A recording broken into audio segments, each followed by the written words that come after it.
Chapter 10:10. What kind of bewitching behavior is this? Only when the little princess left sobbing did Xiao Wan recover from the shock. He's indeed the demon of the Xiang family. He's really domineering. She swallowed her saliva and asked, "Can I continue to eat? I'm so worried that the demon will flip the entire table in a bad mood." "Miss Chow, feel free to eat." Sanction wiped the corners of his mouth with a white napkin and said, "Remember to send the pictures." Sanction nodded in satisfaction. That night, Sanction received a document that was compressed to dozens of gigabytes. There were photos, animated videos, and videos. The ability of a girl who chased after celebrities was not to be underestimated. She even found Xiangyi's junior high school entrance photo. The corners of Xiang Chen's mouth rose into a half-smile. Tutu is still the adorable one. Hence another day passed. "Grandma, Xiang," Xiangyi said feebly. As soon as she started, Madame Xiang had already guessed the answer. "You don't have to say any more. Our children and grandchildren have their own blessings. I think they all deserve to be single.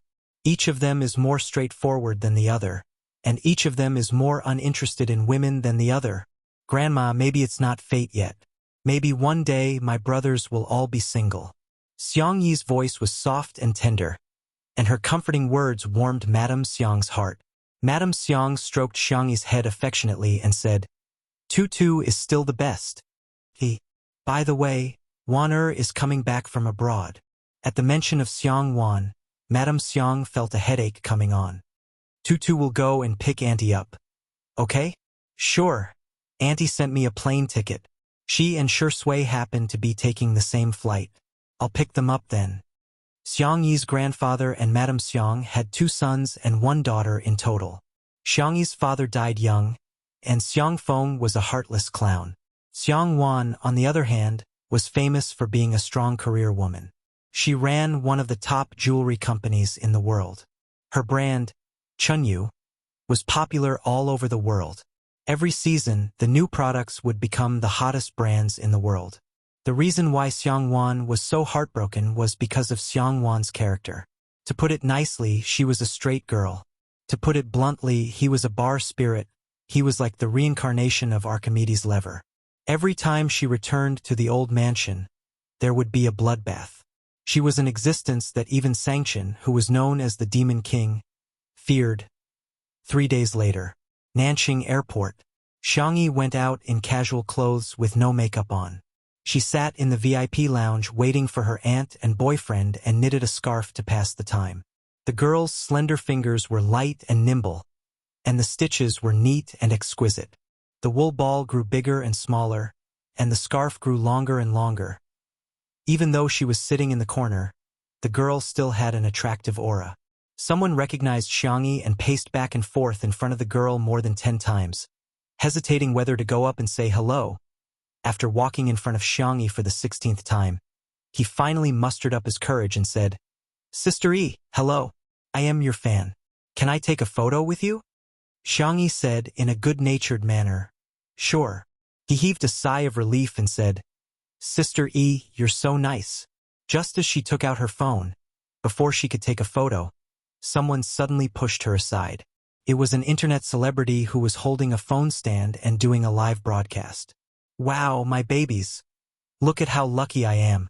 I actually met Xiangyi. Sister E, say hello to my fans in the live broadcast room." Out of courtesy, Xiangyi smiled and nodded in greeting. However, the internet celebrity did not give up. She grabbed Xiangyi's arm and said, "It's fate. Sister E, you don't mind doing a live broadcast with me, right?" Chapter 10:11. Feeling a little uncomfortable, Xiangyi frowned and immediately withdrew her hand. The fan from just now was speechless. "If you're doing a live stream, so be it. Why did you have to bring Sister E along? It's a private schedule. How can you disturb her like that?" The internet celebrity said exaggeratedly, "Sister E didn't even say anything. So why are you making such a fuss? Do you think you're the only one with a mouth? Besides, Sister E is so nice. What's wrong with interacting with my fans?" As she said that, she pointed her phone at Xiangyi. wishing she could shove the screen directly into Xiangyi's face. The comments in the live stream were flooding in quickly. Ah, it's Sister E. Forgive me for being blunt, but this host is a little rude.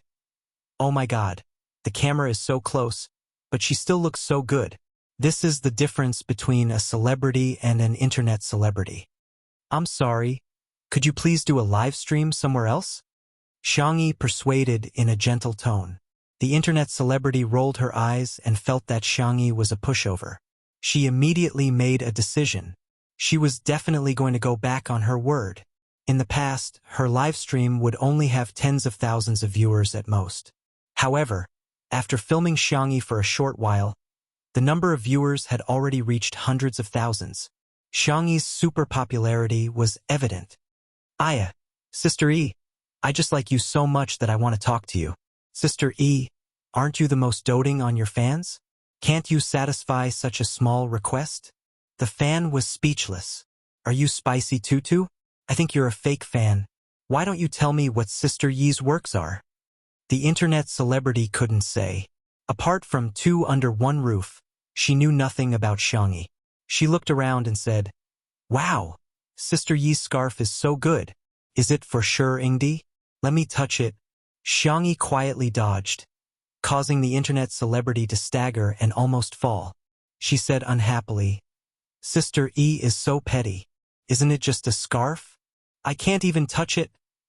Xiangyi slowly hooked the last stitch on the scarf, folded the scarf neatly, and looked up indifferently.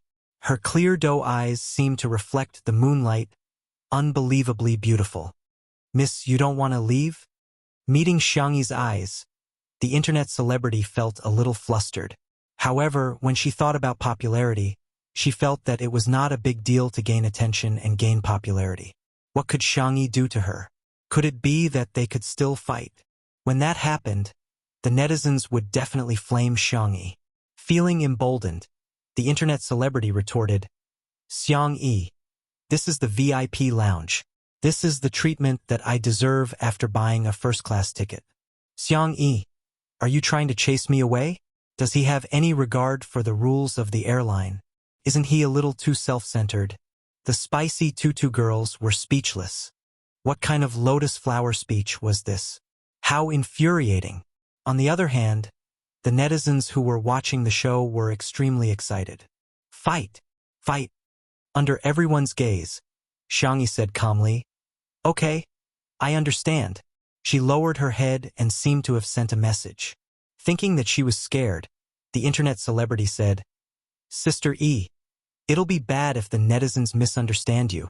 Why don't you explain it to everyone in my live stream? Before she finished speaking, several flight attendants of the airline hurried over. Someone came to apologize to Xiangyi. Miss Xiang, we're sorry to have caused you a bad experience. Someone also said to the internet celebrity who was doing the live stream, Miss, your actions have violated the order of our VIP lounge. You have also violated other people's portrait rights and privacy rights. Please stop your actions immediately, or we will call the police and hand it over to our legal team. Thank you. Chapter 10:12. The number of viewers in the live stream exceeded 1 million. After being scolded in front of millions of people, the online celebrity felt embarrassed and flew into a rage. I bought a first-class ticket. Why can't I do a live stream here? Aren't you guys taking special care of Xiangyi just because she's a celebrity? It's too much to divide the guests into different classes. I'm going to lodge a complaint against you. Xiangyi's family doesn't own the airline. The service staff interrupted her. First of all, we treat all customers equally, unless they don't respect the passenger agreement. Secondly, Changfeng Airlines is owned by Miss Xiang's mother's family. The online celebrity was dumbfounded. The audience was dumbfounded. What? Did I hear wrongly? Damn it. I went to Google and found out that the largest shareholder of this airline isn't Sister E mentioned before that her mother's surname is also an amazing. What kind of Ms. Perfect is Sister E? Sister E, take a good look at yourself and stop trying to ride on Sister Yi's coattails. Okay? The online celebrity's expression changed again and again. She wanted to say something else to hype herself up, but the service staff had already gestured for her to leave, as if they would take her away if she didn't leave. Seeing this, she had no choice but to leave dejectedly. The world was finally quiet. The service staff bowed to Xiangyi and said, "I'm sorry, Miss Yang. We will prepare a private lounge for you next time. Sorry to trouble you guys, it's been hard on you. Don't mention it. Don't mention it." Soon, the service staff left too. The other passengers quietly looked at Xiangyi, only to find that she didn't seem to be affected. She picked up the crochet needle and started knitting a new scarf. Her movements were skillful and beautiful. At the same time, outside the lounge, the online celebrity was so infuriated that her nose was almost crooked. She said to the camera, "Did you guys see that? So what if you're rich? Do you think you can do whatever you want just because you're rich?" The pop-up comments in the live stream were all, "Yes." The online celebrity was speechless. The number of viewers in the live stream dropped sharply.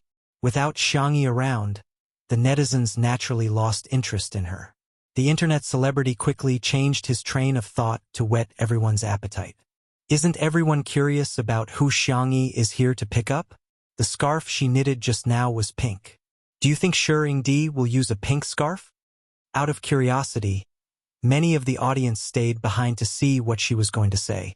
When the internet celebrity saw that the number of viewers had stabilized, he lowered his thick false eyelashes and rolled his eyes. Who knows?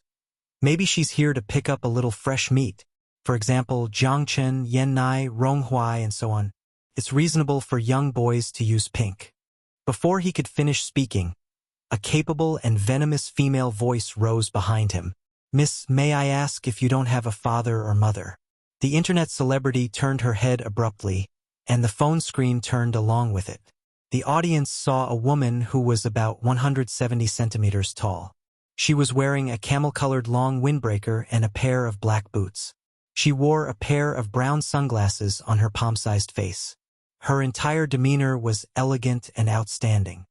"What are you talking about? If I don't have a father or a mother, doesn't that mean I'm an orphan?" The woman took off half of her sunglasses. Her skin was delicate and fair, and her red lips were slightly curved. She spoke very quickly. "Oh, so you can understand human language? I thought you were some kind of special primate that hadn't fully developed yet." Chapter 1013. The internet celebrity was dumbfounded. She finally came back to her senses and wanted to fight back, but under the suppression of the other party's powerful aura, she could only say weakly, "You, how can you speak like that?" Her gaze landed on her phone. She made a small calculation and immediately complained to the audience, feeling aggrieved.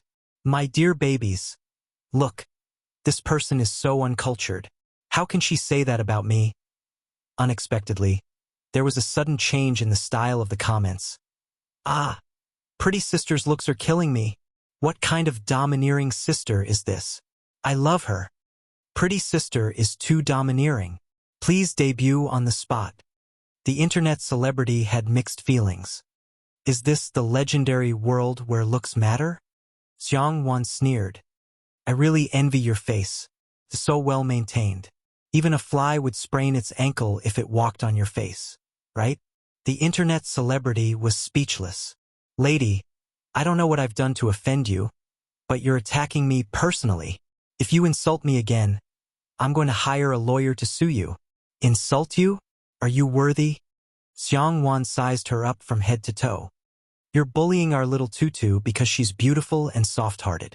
I'd like to know which law says that an ant can't stand up for our little tutu." "Aunt? This woman is actually Xiang Yi's aunt?" The internet celebrity was horrified. She was like a naughty child who had bullied someone else's child, and the other party's parents came to support her aggressively. She was just a coward. I just like her and want her to do a live stream with me. Like? Our little tutu doesn't need your cheap and ridiculous liking at all. Live stream? If our little tutu wants to do a live stream, she can do it. If she doesn't, don't even think about forcing her. Forget it, it's not easy for you either. God has sprinkled wisdom all over the world, but he has given you an umbrella. TSK. Xiang Wan rolled her eyes at her and walked towards the lounge elegantly in her high heels. She was so aggressive that the internet celebrity was almost doubting her life. The audience cheered. "Auntie, well done." Someone edited the video, and it soon went viral on the internet and was widely circulated. Some netizens felt that Xiangwan was being too aggressive and unbecoming of a lady from a respectable family. The spicy tutu girls, on the other hand, thought that they were really lucky to have an aunt like Xiangwan who would stand by them unconditionally and protect them. Who doesn't want to be favored? Especially when he was favored by his family. Xiangyi is really blatantly favored by her family. Xiangyi was knitting the scarf seriously when a smiling greeting suddenly came from above her head. "Little Tutu, how have you been?" Xiangyi raised her head abruptly. When she saw that it was Xiangwan, she happily pounced on her. "Aunt, Ayaya, our little Tutu has grown taller again." Xiangwan pinched Xiangyi's cheeks and rubbed her cheeks. "You seem to have softened." "Xiangyi?" The girl's ears turned red. "Auntie, there are so many people here." Xiangwan sneered. "I'll gouge out the eyeballs of anyone who dares to look." The crowd, who didn't dare to look in her direction because of her aura, trembled. The next second, Xiangwan lowered her voice and asked quietly, "Can I do it when there's no one around?" Xiangyi was speechless for a moment and sighed softly. "Auntie, you're still the same as before." She used LSP the moment she spoke. Chapter 10:14. The two chatted casually for a while. Xiangyi looked down at the time and said, "My boyfriend's flight has arrived. Auntie, wait here for a while. I'll pick him up and help him with his luggage." "Wait, you're helping him with his luggage? Does he not have hands or legs?" Xiangwan said angrily. Xiangyi said innocently, "He's very delicate. I'm afraid he'll be tired." What kind of boyfriend did little Tutu find? Xiangwan, who had lived abroad for a long time, did not know much about the domestic entertainment industry. Her impression of Shui was also stuck at the time when he was a teenager. She pondered for a moment and said, "If that's the case, I'll go with you." "Huh? No, I can do it, Auntie." "You can't." "I can do it." "I don't want you to think. I want me to think." Under Xiangwan's insistence, Xiangyi had to agree. The two walked through the VIP passage and saw Shui at the end. The man had just gotten off the plane and was wearing a clean and warm white turtleneck sweater. He took out his phone from his trouser pocket, turned off the airplane mode, and sent a message to Xiangyi immediately. Xiangyi waved at him and said, Here. Shui turned his head. After seeing Xiangyi, the slightly sharp and cold aura around him disappeared. Like a frozen lake welcoming spring, his eyebrows and eyes were full of smiles. Xiangyi stepped forward and said, "I'll help you with your luggage." Shui chuckled and said, "Okay, then let's exchange." Xiangwan, who was not far away, pursed her lips and was a little disgusted. However, when Xiangyi took Shui's boarding box, she found that the man's box was too light. On the contrary, her pile of wool was heavier. "Why do you have so few things?" "I can't help it. I want to go home." While talking, the two walked to Xiangwan. Shui called out gently, "Auntie." Xiangwan flipped her long hair and said, "Please don't. You haven't married into our family, so it's not appropriate for you to call me Auntie. Call me Madame Xiang." "Auntie," Xiangyi protested softly. Shui chuckled and said, "Miss Xiang, it's only 10 years. Xiangwan put on a fake smile. "I remember what you said at that time. I won't be tempted by any girl in this world." What does this mean? Xiangwan knew that he was just being impulsive, but she still felt unhappy. Little Tutu is so cute. There is no pig in this world that is worthy of her. Shui couldn't help laughing. Tutu is different. Tutu is a little fairy. Glib tongue. Shui didn't defend himself. He walked through the VIP passage to the parking lot and opened the car door for the two ladies. After getting into the car, he took the initiative to pick up Xiangyi's crochet needle and started knitting. He was actually knitting better and faster than Xiangyi. Xiangwan thought, "I think I can do it too." She tried, but she couldn't even lift the needle, so she gave up on the spot. This is not something that can be done by humans at all. At the side, Shui's fingers flew nimbly and cleverly. Xiang Wan said with a sharp tongue. You're inhuman. If it were anyone else, they would probably mind and get angry. But Shi Sui said gently, this is just a small trick. It's just a small trick. Ms. Xiang, you're the one who's at the peak of jewelry design. I like your designs the most. Xiang Wan interrupted him. I know you're going to talk about the drunken red makeup series, right? That was Xiang Wan's famous work, and it was also the most well-known set of jewelry designs. Shi Sui said gently, I like the drunken red makeup series too, but I still like You're Such a Country the most. Xiang Wan coughed softly. Is that so? Chapter 10:15. For a long time, people with ulterior motives approached Xiang Wan and mentioned the drunken red makeup series. In fact, Xiang Wan was quite disgusted. But what Shi Sui mentioned was a set of unpopular designs that had not been officially sold. There were only drawings and a set of finished products, which were now collected in a foreign art museum. Xiang Wan herself liked that series of works very much, and even had a good impression of Shi Sui. Then, Xiangyi enjoyed her boyfriend's 10-minute bootlicking. Shi Sui praised Xiang Wan's Such a Country from all angles. His words were gorgeous. His professional knowledge was profound, and his art appreciation was superb. Xiangyi was simply amazed. Originally, she was worried that her aunt would not like Shi Sui and would mercilessly ridicule her like how she treated her little uncle. Unexpectedly, 10 minutes later, Xiang Wan looked at Shi Sui with a much gentler gaze and said with satisfaction, You're a good child. Xiangyi? I'm very relieved to leave Tutu in your hands. Xiangyi? When are you going to get married? I have to design wedding rings for you. Xiangyi? Shi Sui smiled slightly. Progress bar on aunt. From 0% to 100%, it was that simple. Along the way, Xiangyi thought that her aunt had changed, but when they returned to the old mansion, her little uncle and aunt bumped into each other. Xiang Feng instinctively trembled and took 2 steps back. His 3 souls were all out of his body as he looked around to see if there was a taller tree. Xiang Wan crossed her arms and said lazily, Feng Feng. Xiang Feng puffed out his chest and stood at attention. Here, I heard that you rubbed off a piece of paint on my fan's little cutie. Xiang Wan liked to buy cars, and the little cuties she mentioned were all kinds of sports cars, off-road vehicles, and large motorcycles.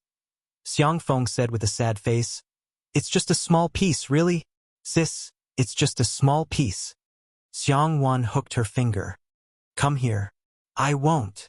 Don't force me to go over. His tone was threatening.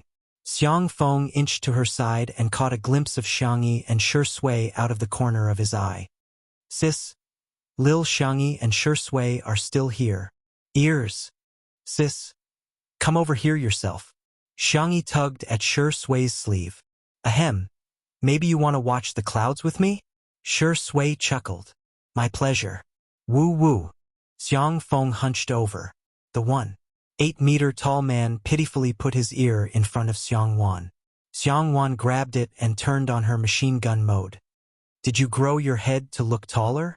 His IQ is thinner than the oxygen in the Himalayas, and the pit in his brain is deeper than the Liana Trench. Where did he get the guts to touch my little cutie? Cry, cry, cry your head. I dare you to cry one more time. Squat down, put your hands on your head, and do 100 frog jumps. Xiang Feng, Wayek, compared to Xiang Wan, even the great demon king Sangchen seemed gentle and cute. After the frog jumps, Xiang Feng was already a cripple. Trembling, he used his last breath to send a voice message in the group. Xiang Wan is back. Xiang Yu, horrifying. JPG. Xiang Qi. Help, demon, my little aunt. Xiang Li. Sangchen. The next second, a message popped up in the group. Xiang Wan. I'm smiling in the group. For a moment, everyone was in danger. Xiang Yu has withdrawn a message. Xiang Qi has withdrawn a message. Xiang Li has withdrawn a message. Only Sangchen hadn't withdrawn a message. Xiangyi and Shi Sui whispered to each other, Big brother is still the best. A moment later, a message appeared on the screen. Sangchen has left the group chat. Everyone? Chapter 10:16. Big Brother actually left the group chat? As expected of the woman whom even the demon is afraid of. Help. In the living room of the old mansion, Xiangwan clicked her tongue and said, I haven't taught Chunshin a lesson in a long time. I wonder how his ears feel now. Xiangyi shivered. Auntie is too strong. Xiang Feng, who was at the side, seemed to be facing a formidable enemy. He moved closer to Madame Xiang and complained like a primary school student. Mom, look at her. She's a girl. How can she be so shrewish and barbaric? She won't be able to find a boyfriend. Madame Xiang pretended to be deaf. What are you talking about? I can't hear you clearly. Hello? Xiang Feng was speechless. Mother, your acting is so clumsy. She sneered. I'm shrewish? Barbaric? Xiang Feng shivered. No, sister. You're clearly the most gentle, beautiful, and adorable woman in the world. It could be said that he had a strong desire to survive. Xiang Wan flexed her wrist and said, Come here. Xiang Feng felt a dull pain in his ears again and tried his best to hide behind Madame Xiang. Madame Xiang wanted to say something but hesitated. Don't come over, I'm scared too. When Xiang Wan started to ridicule her own mother, she was also very sharp. Mom, you're spoiling him too much. He's already in his 30s, but he doesn't behave properly every day. He secretly orders junk food deliveries behind your backs. Not only does he eat it himself, he even brought Tutu to eat junk food. What kind of behavior is that? He's instigating a crime. Madame Xiang's gaze turned cold and she looked at Xiang Feng. Go over. Xiang Feng was speechless. Mom, you don't love me anymore. Xiang Feng's wails echoed in the living room. In order to hide from Xiang Wan, he jumped up and down in the room. Xiang Yin reprimanded him, but the corners of his mouth curled up. We're a family. It's better to be lively. As for Xiang Feng getting beaten up, how dare he bring Tutu to eat junk food? He deserves it. After a long period of chaos, Xiang Wan gracefully sipped her afternoon tea. Xiang Feng stood at the door, carrying a small suitcase. I can't take this anymore. I want to run away from home. Don't stop me. The living room was so silent that one could hear a pin drop. Xiang Feng put his hand on the door frame and asked, unwilling to give up, Are you really not going to make me stay? Madame Xiang. Oh. Xiang Yin said. Oh. Xiang Wan said, Hurry up and leave. Xiang Yi said softly, Little uncle, remember to come back for dinner if you're hungry. Xiang Feng's eyes were brimming with tears. Little Xiang Yi was still the best. What a heartwarming little cotton-padded jacket. Uncle didn't spoil you for nothing. The next second, he heard the little rabbit say, If you're not hungry, then don't come back. Otherwise, Auntie will beat you up again. Xiang Feng. I'm not afraid of her. I was just giving her face. That's all. Humph. He flicked his sleeves and left. No matter how one looked at his back, it was lonely. As soon as Xiang Feng left, the housekeeper came in and reported, Young miss, there are 2 girls outside. They claim to be your junior high school classmates. Huh? Xiang Yi got up and said, I'll go take a look. Xiang Wan frowned, but she didn't stop her. Shi Sui seemed to have sensed something and asked in a low voice, Why has Tutu never mentioned her classmates? Wow, this mansion is really grand. Yeah, I didn't expect Xiang Yi's family to be so impressive. Building a mansion in a place where every inch of land is expensive is really not something that can be done with money. The 2 young girls chattered nonstop. When they saw Xiang Yi, they greeted her enthusiastically. Xiang Yi, do you still remember us? Xiang Yi said indifferently, Sorry, I don't remember. Chapter 10:17. No way, you actually don't remember us? We were your middle school classmates. Girl A's tone was exaggerated, as if Xiang Yi had done something unforgivable. Girl B blinked and said sympathetically, Xiang Yi, don't tell me you're still holding a grudge over what happened back then. Okay, we'll apologize to you, okay? A few big question marks appeared on Xiang Yi's little head. When she was young, her grandparents took care of her. The two of them liked to live in different cities for a while, so she transferred schools many times in middle school and high school. In addition, she kept skipping grades, so she didn't remember many of her classmates. At that time, all her time was filled to the brim. In addition to studying, she also had to study medicine and sanxian. Occasionally, when she had free time, she would run off to study gardening, cooking, and so on. Now that two girls suddenly appeared and said they were her classmates, Xiangyi really didn't have any recollection of them. Gerla said unhappily, "Xiangyi, you're too petty. Didn't we just bully you back then? Why are you still holding a grudge?" Before she finished speaking, Girlby bumped her elbow and said with a smile, No, you misunderstood. We were just joking with you back then." Gerla suddenly sobered up and quickly corrected herself. Yes, we were just joking with you.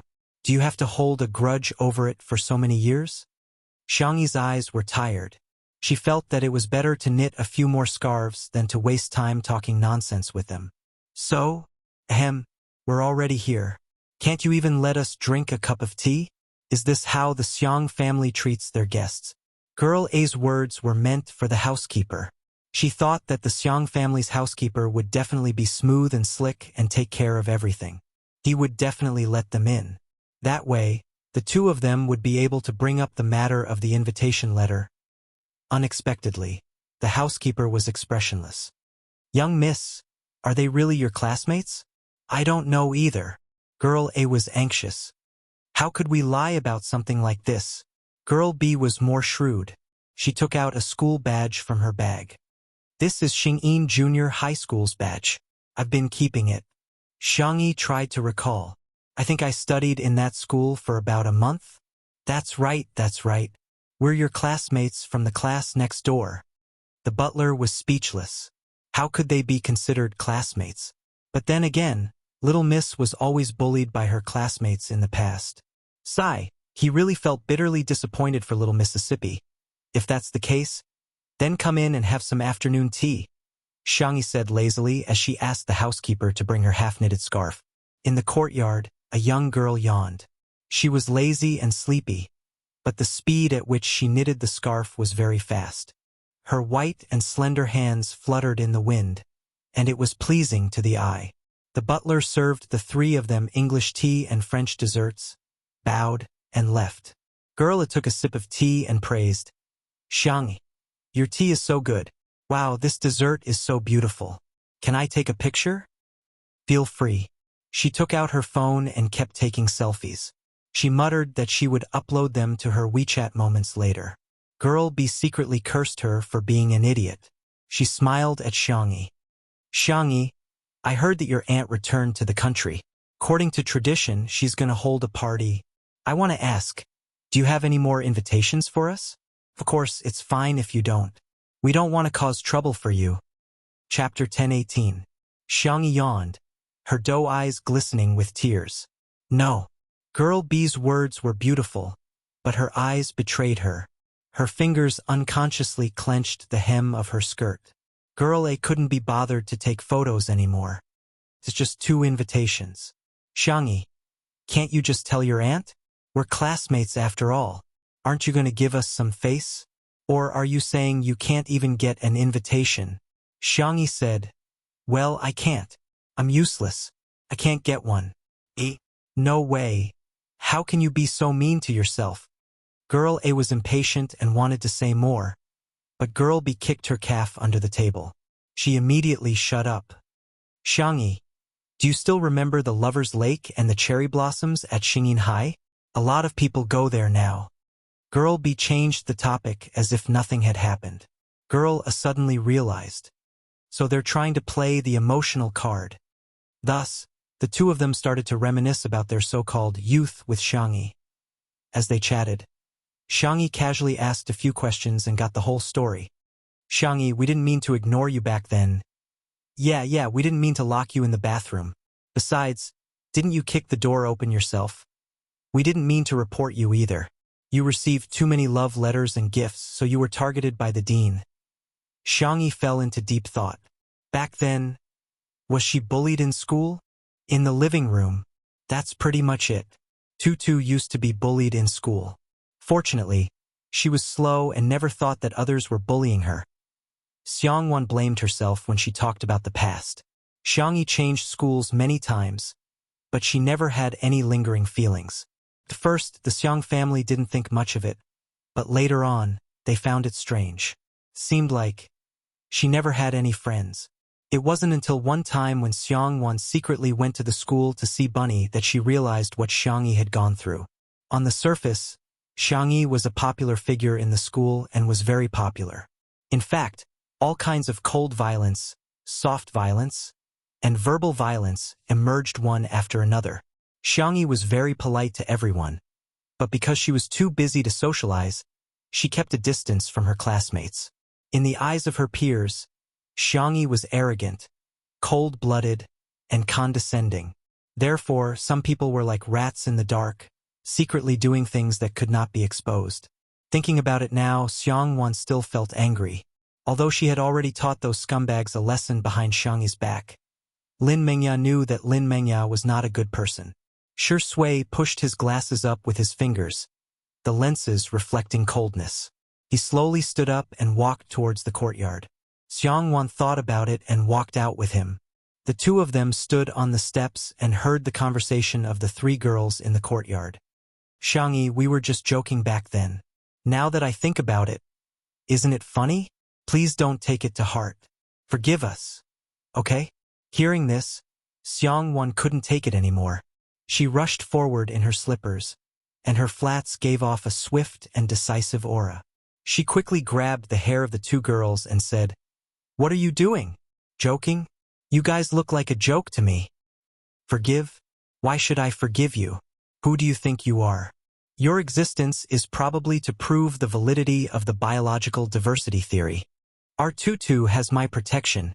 Understand?" Chapter 10:19. The two girls were so frightened that their faces turned pale and they shrieked. "Ah!" Xiangwan let go of the two girls in disgust and wiped her fingers carefully with a wet towel. The two girls' meticulously styled hairstyles were now a mess and they looked rather pathetic. Girl A was furious. "Who are you? Who are you to treat us like this?" Facing Xiangwan's bright and beautiful face, the rest of the words were automatically silenced, and no sound could be heard. "She's actually the daughter of the Xiang family." Girl B apologized meekly. "Miss Xiang, we didn't do it on purpose. If we've disturbed you, we're really sorry." All right. You're already a 1,000-year-old fox. So why are you still acting like a little white lotus?" Xiangwan rolled her eyes. "Back then, weren't you the one who led the pack to isolate us little bunnies?" Xiangwan had never liked scheming people like her. Under Xiangwan's domineering aura, Girl B's face turned paler and paler. Cold sweat kept seeping out of her forehead and her foundation was a little mottled. Xiangyi was confused. "Isolated?" Xiangwan was confused. "Don't you know that you've been isolated before?" Have I?" Xiangyi asked with uncertainty. Xiangwan was speechless. "Should I say that being heartless is an advantage or a disadvantage?" "Actually, when I was a student, I never paid attention to things like social relationships," Xiangyi said in an obedient and soft voice. "As long as my heart is firm enough, the disturbances of the outside world won't affect me at all. Besides, they can't bully me." Girl A sobbed. Yes, we locked her in the washroom, but she kicked the door open and smashed the few of us. We gossiped about her, but she didn't care at all. Instead, we were beaten up by the school bully. By the way, she even has a fan club. We were scolded for a long time. We reported that she was in a relationship, and the dean not only punished her but also found the informant. During the flag-raising ceremony, a large group of us took turns to read the flag. Xiangyi was speechless. Xiangwan.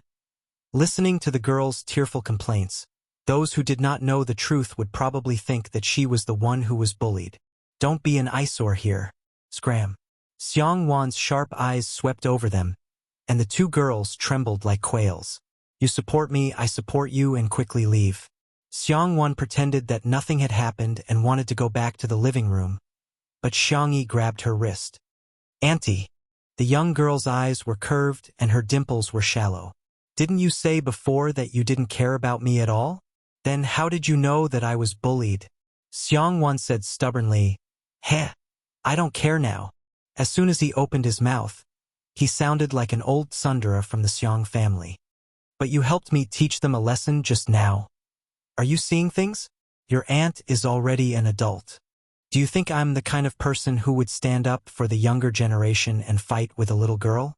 Xiangyi laughed out loud and held Xiangwan's arm, leaning her head on her shoulder. "Annie, you're so good."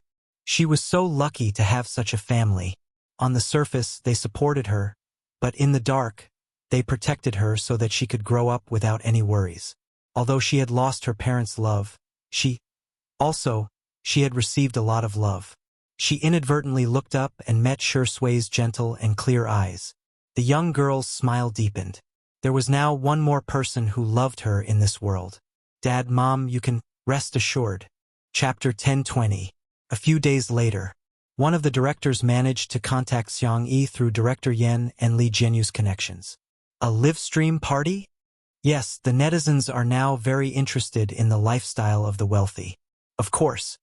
We also learned that the invited socialites also want to use this opportunity to increase their influence. The director rambled on. Xiang Yi went to ask for her aunt's opinion. Xiangwan was quite open-minded and had always liked new things. Hence, the live stream was quickly finalized. When the invited socialites found out that the party was going to be live-streamed, they put in even more effort to prepare for it. There were already several who fought over Xiang Qi's handmade haute couture dresses. On the day of the party, Xiang Yin and Madame Xiang preferred tranquility, but they would always accede to their daughter's requests. The two of them went on a day trip accompanied by their future grandson-in-law, Shui, and vacated the old mansion to host a party for Xiangwan. The decoration style was simple and refreshing, with floral patterns, lace, bows, and other girly elements as embellishments. At 10 o'clock in the morning, the live stream began. Countless curious netizens swarmed in, wanting to see what the gathering of the top socialites was like. The director was well aware of the public psychology. Several cameras were filming the details of the banquet from different angles. The comments section was full of exclamations from the netizens. "Damn, they're actually using real flowers. I've seen this flower in a florist before. It's a cream-colored lily of the valley imported from France. Each flower costs 2 digits, but the Xiang family is actually using them as decorations? Isn't this dessert from the Nanqing Hotel, which is a must-have for internet celebrities? Even an afternoon tea is so expensive. I really want to transmigrate into the body of a rich and beautiful woman to eat dessert on the spot QAQ. Venue design professionals are crying in a storm. What kind of godly design is this? Judging from the style, it should be the work of a big shot. When can I have such creativity and beauty?" While the netizens were lamenting, guests began to arrive one after another. Beautiful women, dressed in gorgeous clothes, gradually became mesmerizing.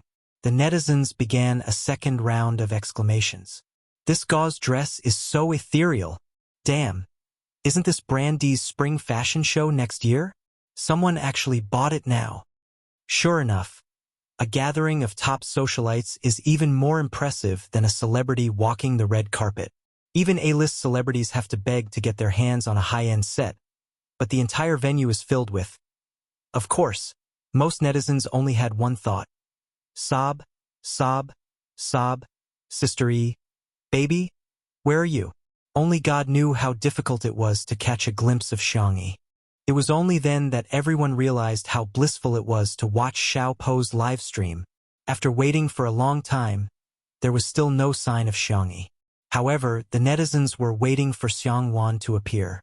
She said a few simple words and raised her glass. Everyone at the scene raised their champagne glasses. It wasn't an exaggeration to say that the moment Xiangwan appeared, many daughters of the world's top companies and princesses of small countries were compared to her. She was simply like a maid next to a young lady in a movie or TV series. That was the aura of a real socialite. Others could at most imitate her clothes, but they could not imitate the noble charm in her bones. Amidst the endless calls, the camera turned and caught sight of Xiangyi's figure. The girl was wearing a blue and white checkered skirt, a ginger fisherman's hat, and a strawberry knitted bag. She looked simple and casual, as if she had come for a picnic. Like the moon surrounded by stars, she was surrounded by several tall and handsome figures. Xiang Yu, Xiang Qi, Xiang Li, Sangchen. It was rare that the brothers of the Xiang family were all there. The live stream instantly exploded. Chapter 1021. Which fairy tale book wasn't closed properly? That's why our little princess walked out. Xiang Yi is really God's favorite child. She's beautiful and her 4 brothers are as good-looking as top idols. I'll show you guys how to grow lemons. Sister E. I'm your sister-in-law. Second sister-in-law is here to report for duty. Third sister-in-law must have a name. I'm fourth sister-in-law. Did I say anything? All of a sudden, sister-in-law's fans appeared and the live stream was comparable to a large-scale reunion party. They were allowed to bring a male partner to the party today, but Shui had posted on Weibo in the morning that he was going out with Xiang Yi's grandfather, Madame Xiang. So here came the question. Someone raised the question of soul interrogation. Who will Xiang Yi dance with during the opening dance later? All of a sudden, the live stream turned from a reunion party to a place for bets. I'm betting on Big Brother. The little princess vs the big demon. What a match. I'm betting everything on second brother. White versus black will win. I'm betting everything on Big Uncle Xiang. Due to the fact that there were too many words such as betting and going bankrupt, the internet police even came to the live stream and almost caught the gamblers online. On a small island, the sightseeing bus was cruising slowly under the shade of the trees. There were banana trees and coconut trees everywhere along the road, making the scenery extremely beautiful. Madame Xiang was watching the live stream on her smartphone with a big screen. She said smilingly, I wonder who Tutu will choose. Xiang Yin humphed and said, It's the same no matter who she chooses. Boring. Madame Xiang said in disdain. She looked at Shui and said, Sui, it's been hard on you to accompany us on this trip. Shui was wearing a clean white cotton linen shirt and looked like a fledgling college student. He said with a faint smile, Grandma, it's my duty to accompany you guys. Aren't you curious who Xiang Yi will dance with? I bet. Shui whispered a name. Xiang Yi pricked up his ears but didn't hear it clearly. He asked anxiously, Who is it? Madame Xiang said in displeasure, Don't you think everyone is the same?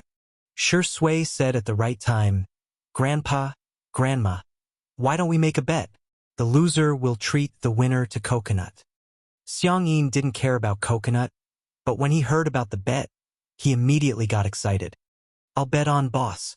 With Sangchen's the demon, the others will cower.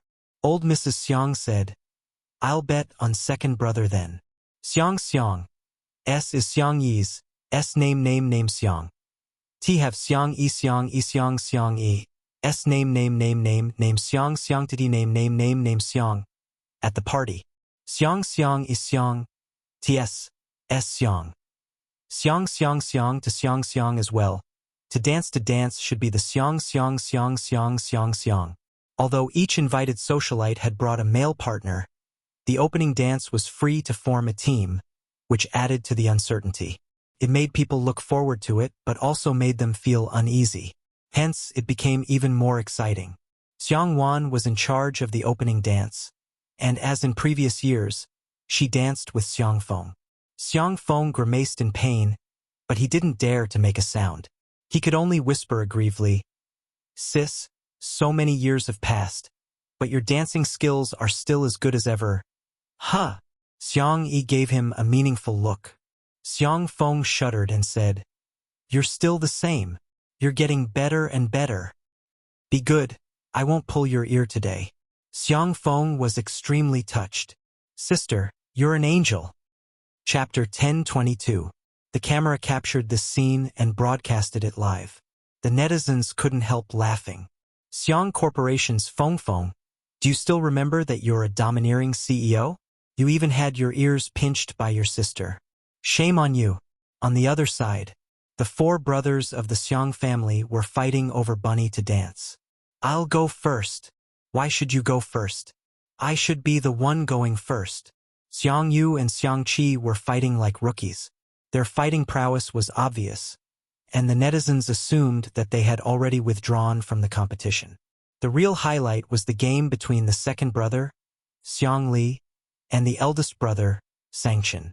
Xiangli adjusted his glasses and said calmly, "Big brother, you're old and your legs aren't good. I'm afraid you'll step on Tutu." Xiangyi's eyes were filled with fear. "Second brother, do you want to die?" The netizens also praised Xiangli. "Dr. Xiang, you're brave," Sangchen sneered. "It's better than your uncoordinated limbs." Xiangli, "Big brother, you hurt my heart." Xiangli's genius brain worked quickly and chose a roundabout strategy. He looked at Xiangyi. "Tutu, who do you want to dance with first?" Xiangyi swallowed.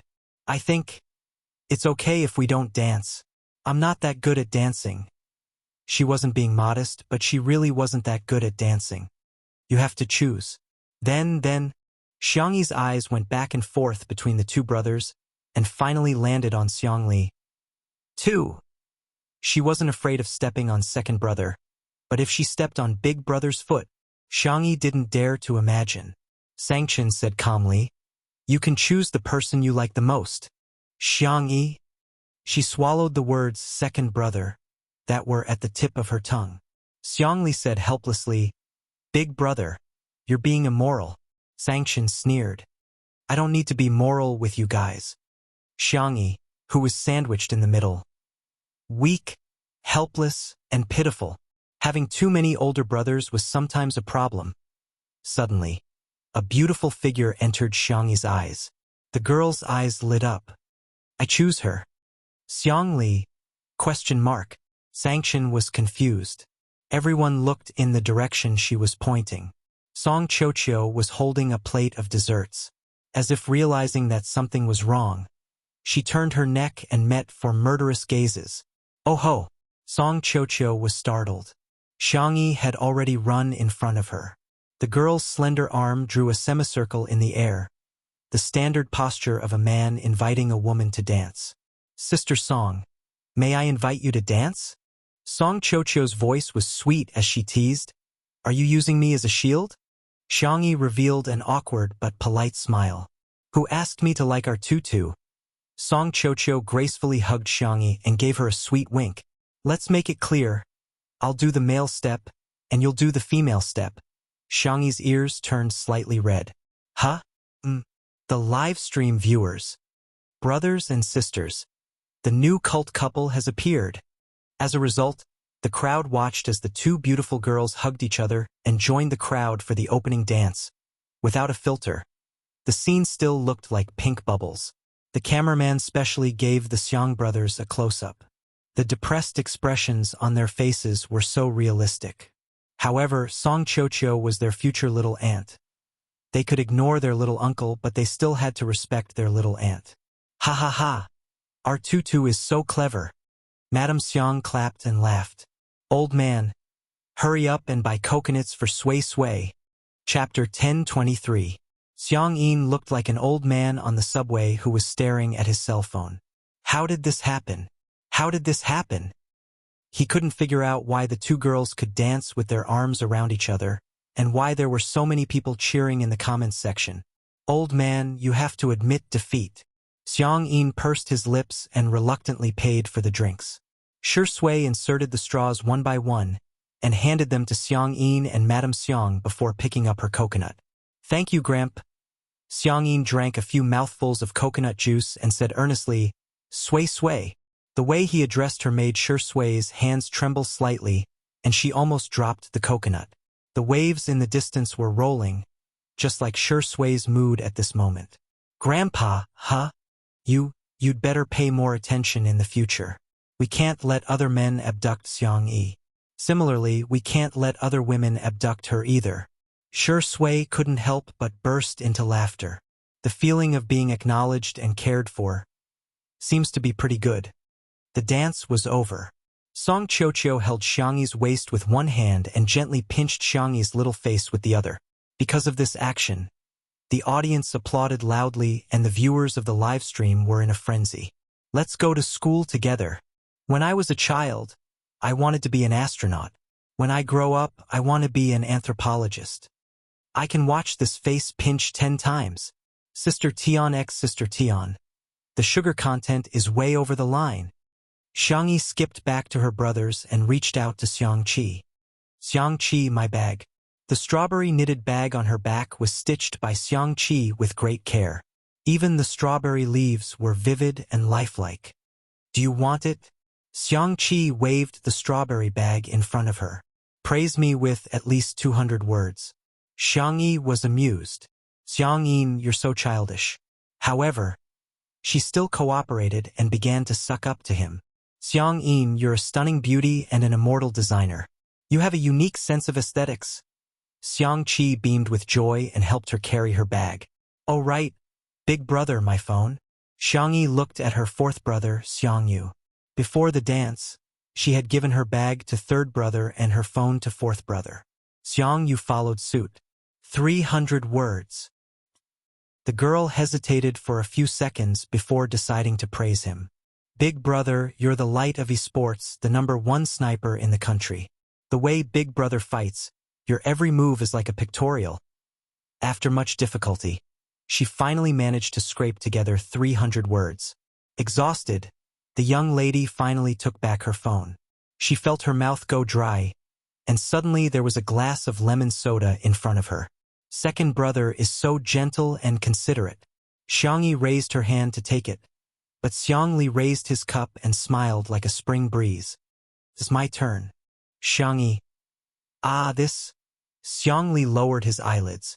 Is it because I'm not worthy? You don't deserve my sister's praise. Of course not. Then 500 words. In order to scrape together 500 words, Xiangyi could be said to have racked her brains and used up all the adjectives she had in her life. Big brother is an amazing genius. His IQ is outstanding, and he's also black-bellied cough. Meticulous. After much difficulty, she finally drank the water that her second brother brought over. Suddenly, a deep and cold voice sounded in her ears. What about me? Xiangyi turned her neck stiffly and met her eldest brother's dark eyes. Big brother, I really can't do it? Heh. He smiled with 3 parts coldness, 3 parts indifference, and 4 parts indifference. The little rabbit trembled. I think I can do it again. 800 words. Huh? Don't repeat it with them. Xiangyi wanted to cry but had no tears. Chapter 10:24. The girl had a sullen expression on her face, seemingly on the verge of tears. She looked adorable and was much more amusing than her usual calm demeanor. The netizens laughed out loud. I can't take it anymore. The Xiang family Adonis can change their name to childish primary school students. Ha ha ha. 800 words. The length is equivalent to a college entrance examination essay. Big brother is awesome. It can't be repeated. Ha ha ha, this is too much of a test for our kids' vocabulary. Who can praise her like this? Xiangyi struggled for more than 10 seconds before an idea struck her and she began to praise him in English. The netizens were dumbfounded. In addition to words like handsome, self-disciplined, and efficient, the girl also mixed in a bunch of English poems. The netizens were dumbfounded. Ha ha ha. She's so witty. Phew. After finally getting enough words, Xiangyi heaved a long sigh of relief and carefully asked, Big brother, are you satisfied? If not, I'll think about it again. The corners of Xiang Chen's mouth twitched slightly before returning to a cold and indifferent smile. Barely. Xiang Yi felt as if a heavy burden had been lifted from her shoulders. Her aunt's teasing voice rang in her ears. Little Tutu, what about me? Xiang Yi was speechless. Xiang Feng also joined in the fun. Me too, me too. The little girl's expression could be described as hopeless. The netizens were also laughing uncontrollably. Auntie should have at least 1,000 words, right? I'm dying of laughter. The way the Xiang family interacts with each other is so funny. Xiao Beanbag. Doesn't her uncle deserve at least 100 words of praise? The person in front, 50 words at most. No more. Ha ha ha. Xiang Feng is at the bottom of the food chain. Auntie. Xiangyi put her hands together and said coquettishly, Dear Auntie, please spare me. The sudden coquettish behavior stunned the countless netizens in front of their screens. Xiangyi had always given people the impression that she was calm, composed, and had a seriousness that did not match her age. The netizens often neglected the fact that she was still young. Today's coquettish behavior instantly hit the hearts of countless people. This is love. Yes. Not to mention the audience, even Xiangwan couldn't take it. She clutched her heart. Little rabbit, you say that again. Aunt, please spare me? Ah. Xiangwan was extremely excited. Again. Xiangyi blinked her eyes, and a sweet little dimple appeared on her cheeks. Auntie, I beg you, please. The girl's voice was sweet to begin with, but after she softened her voice and acted coquettishly, she sounded like a squeaky milk ball. She really wanted to poke and pinch her cheeks. Xiangwan took 2 steps back. She couldn't take it anymore. Little rabbit, what do you want? Aunt will buy it for you. Xiangyi's eyes glinted cunningly. She thought she had finally escaped a calamity, but she didn't expect Xiangyu to suddenly grab her shoulder. The cool and arrogant esports god said in all seriousness, "Little sister, act coquettishly." Xiangyi? ? Xiangqi's eyes also lit up. Hurry up. Xiangyi? Xiangli pushed his glasses and smiled like a warm breeze in March. Tutu, I want one too. Xiangyi? She looked at Sanction for help, begging him to control these indecent brothers. Sanction adjusted his cufflinks. His temperament was cold and abstinent, like the snow falling from the distant mountains. Wait a minute. I'll record a video. The netizens puffed, as expected of the great Demon King. Ah! It's bad enough that Big Brother didn't stop them, but he's actually helping them. Boo-hoo. Chapter 1025. Half an hour later. Xiangyi was like a child who was being put on a show by her aunts during the Spring Festival. After she was done acting coquettishly, exhaustion was written all over her face. Little did she know that in the past half an hour, the Spicy Tutu fans had taken countless screenshots and recorded countless short videos. Countless people had experienced the process of going from being a fan of Xiangyi to a fan of Xiangyi and then to a fan of Xiangyi's boyfriend. Oh, my beautiful sister. Who is this cute kid from? No, motherly love is going to change. I really want to transmigrate into Shi Sui and marry Sister E. However, there were also haters in the livestream. Xiangyi is so pretentious. She's already a grown-up. Can't she speak properly? Yeah, I can't stand it either. I've never acted coquettishly with my family. Feels so awkward. To be honest, if she speaks like that in my house, my father will beat her up. Girls should be more dignified and magnanimous. Being coquettish is too petty. In this regard, the netizens' reaction was a question mark. Are you there? Do you know that the Qing dynasty is long gone? What's wrong with her? She's not acting coquettishly with you guys. She's acting coquettishly with her family. Okay? Sorry, my mother said that she doesn't like girls who act coquettishly, but I just showed her the video of Sister Yi acting coquettishly. My mother has already followed Sister Yi's Weibo account, and she even asked me what it means to hit the charts. The two groups of people started arguing. The haters had fewer people, but they were good at attacking from tricky angles and were very aggressive. Both sides fell into a war of words for a while. There were even people who went to Shi Sui and posted comments that were even more confusing. You like your girlfriend when she's like this? I thought you had high standards. Spicy Tutu, Sister Shi Sui, and Untimely C's fans were all furious when they saw such comments. Before they had time to compare the comments, a new post about Shi Sui suddenly appeared on Weibo. Shi Sui v. She has all the looks I like. I like everything about her. Xiangyi. The haters were speechless. TSK. As an award-winning actor, do you live on Weibo? The speed of the response was too fast. However, the fans were overjoyed. A slap to the face from the government was the most fatal. Lu. Shi Sui did it today. Your friend wife doting demon Sui Z is online. I seriously suspect that Shi Sui surfs 5G every day. Pay close attention to Sister Yi's every move. Some netizens joked and commented, Sister Yi acted coquettishly in front of her 4 brothers. She was just short of acting coquettishly in the arms of her lover. When we go back, we have to let Sister Yi make up for it. A few seconds later, a system notification appeared. Sure Sui liked this Weibo post. The netizen. He imagined Xiangyi's soft and tender body nestled in the arms of a refined, ascetic man, and her delicate and coquettish appearance. How indescribable would that be? On this day, untimely C's fans went crazy. All sorts of immortals and madams were pouring out food. Fan fiction, Q maps, short videos. The couple's fans were cheering with tears in their eyes. At the same time, at the party, it was time for the group photo session. The most eye-catching ones were naturally the Xiang family. In order to compete for the spot next to their younger sister, the Xiang brothers went back and forth and engaged in a verbal battle. In the end, Sanction won one spot with his absolute strength, while Xiang won the other spot by crushing Sanction. Xiang Qi said in a pained tone, "It's too hard for the 3 of us?" Xiang Li and Xiang Yu nodded in agreement. Xiang Feng was speechless. Isn't he human? Chapter 1026. Xiang Feng's expression was so vivid that the netizens started another round of merciless ridicule. Ha ha ha, Xiang Feng is so pitiful. The most transparent and domineering CEO in history.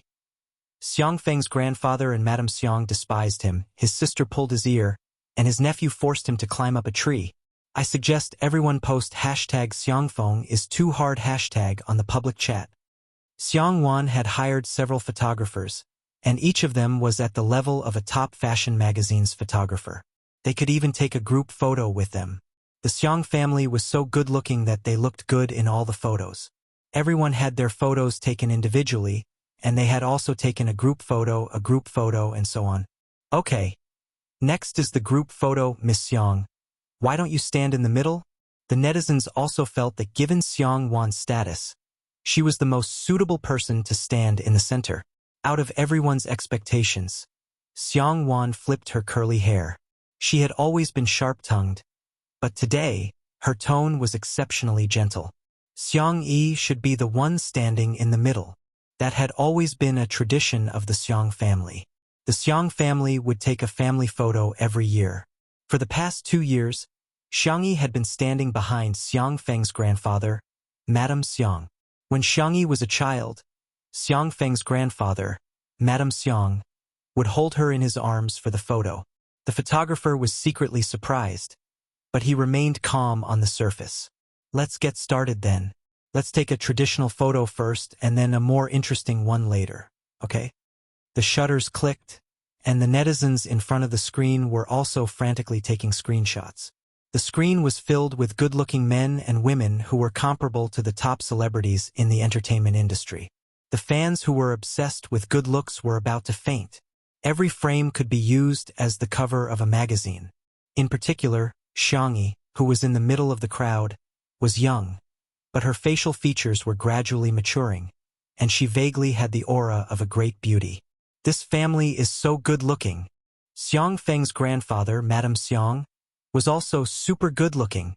Yes, Sister Yi's parents are probably very good-looking too. Damn, don't look at their photos. Someone on the live stream claims to be Xiang Yi's parents. The news was so shocking that countless netizens immediately downloaded the Ocean Live app. The account Father E and Mother E was ranked first on the number of viewers. Although they were new streamers, the two of them already had more than 1 million fans. The number of viewers in their live broadcast room had also reached a terrifying number of millions. The netizens clicked on it out of curiosity and were shocked. This middle-aged couple looked 70% similar to Xiang Yi. What was going on? Could they really be Sister Yi's parents? The two of them chatted casually with the netizens. When they saw more and more people in the live broadcast room, they suddenly cleared their throats. Today, we're doing this live stream mainly to expose one thing. The man who called himself Father E sat up straight and said, "Actually, Xiang Yi isn't my biological daughter. She was adopted." Mother E sobbed and said, "I was blinded by greed. Because our family was too poor, I sent my poor daughter to be raised by a rich family." The live stream was in an uproar. Wasn't this too unimaginable? Some people also raised their doubts. Are you really Xiangyi's biological parents? Do you have any evidence? The two of them came prepared, as if they had already expected this question. They took out a brown paper bag and said, "The evidence is in here, but we decided not to make it public." Chapter 1027. Yes, we thought about it. In order not to affect Xiangyi's life in the future, we decided to bury this secret, Father Yi said in a pained tone. He lit up the paper bag with a lighter and burned it. The so-called evidence was reduced to ashes. The fans were dumbfounded. What kind of trick is this? Since you don't want to affect Xiangyi, why did you start a live stream? I'm so confused. Why did you burn it just like that? How do we know if there's a piece of white paper inside? Are you guys insulting my IQ? It's obvious that you're trying to ride on my coattails. However, there were too many netizens and it was impossible for them to come to a consensus. There were conspiracy theorists and netizens who claimed to be little detectives who started making up stories to justify themselves. First of all, these two people look a lot like Xiangyi. Are there so many people in the world who look alike? There's no way to clear that up, right? Secondly, don't you think that Xiangyi's brother is too nice to Xiangyi?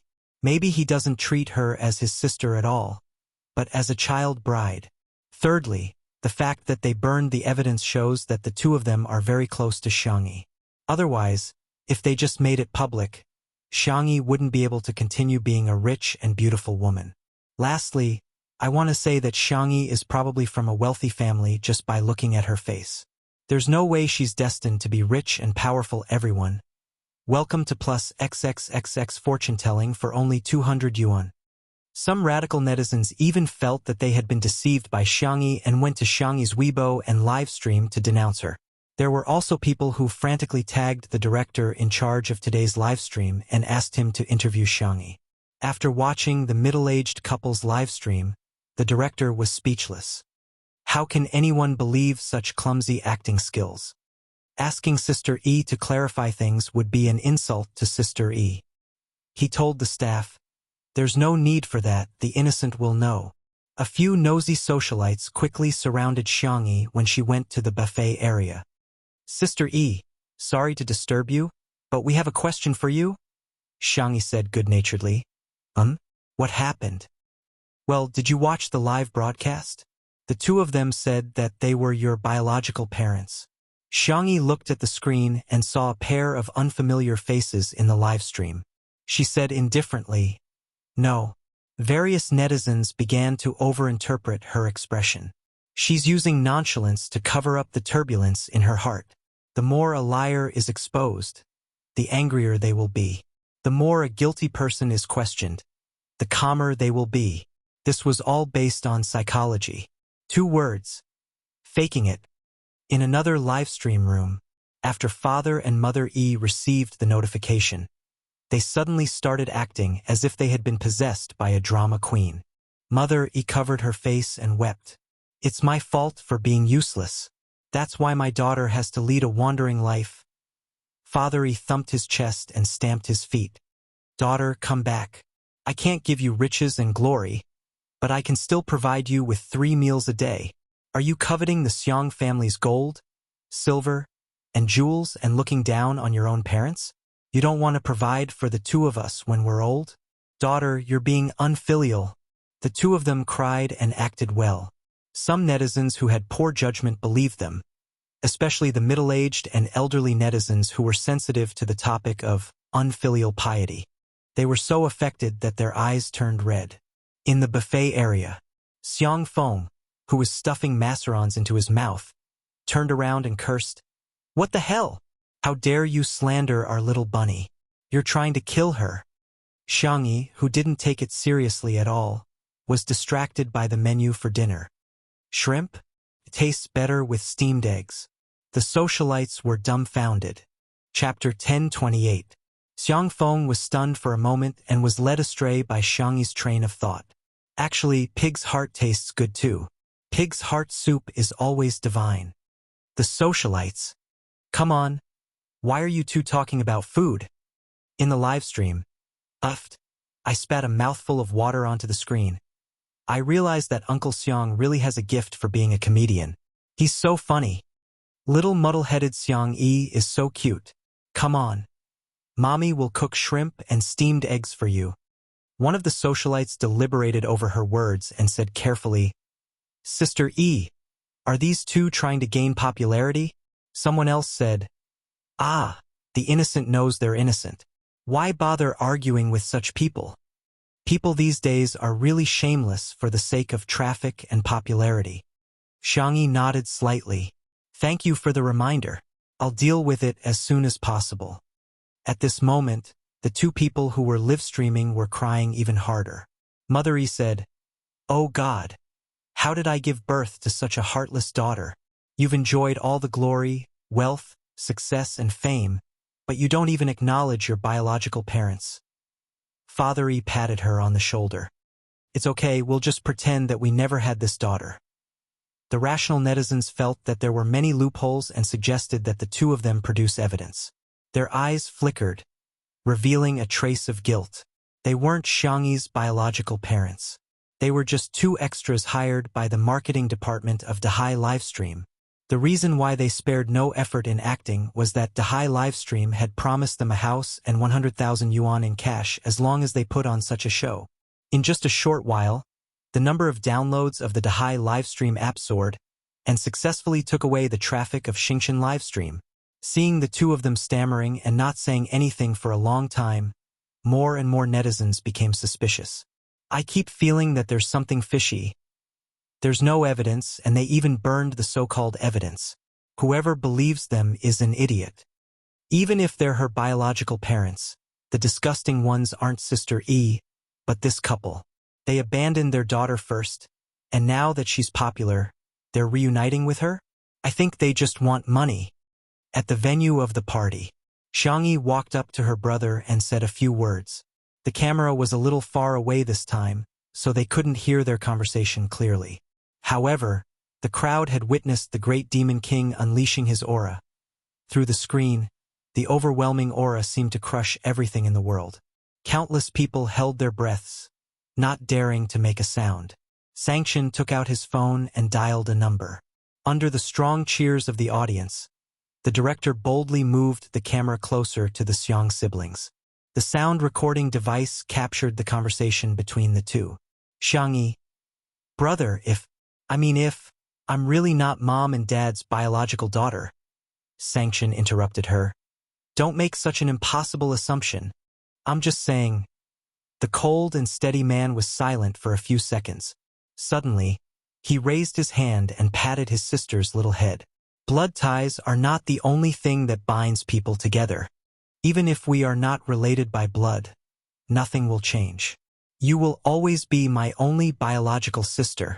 You will always be our little rabbit. No one expected the great demon Sanction to say such words. Even Xiang Yi was stunned for a few seconds. After a while, the girl sniffled and looked up at him. Brother will always be my brother. Chapter 1029. This heartwarming scene was very touching. However, the sound of sobbing and sniffling from the side ruined the atmosphere. Tutu, come give me a hug. I'll always be your uncle too. And Chen, you'll always be my nephew too. Sanction moved perfectly and avoided Xiang Feng's hug. Xiang Feng blankly typed a question mark. Am I being despised? Xiang Yi took the initiative to hug her uncle and said in a soft voice, Uncle, don't cry. You look so ugly when you cry. Sister Song will. Xiang Yi paused and hesitated to speak. Xiang Feng was so touched that he cried, Tutu is still the best. You must be worried that Song Song will feel sorry for me. She's really my sweetheart. No, I'm just afraid that Sister Song will laugh too loudly when she sees you crying. Xiang Feng was speechless. Thinking of how he was trapped in a tree when he was a child and Song Qiuqiu laughed hysterically with his hands on his waist, Xiang Feng felt terrible. Xiang Feng, storm cry.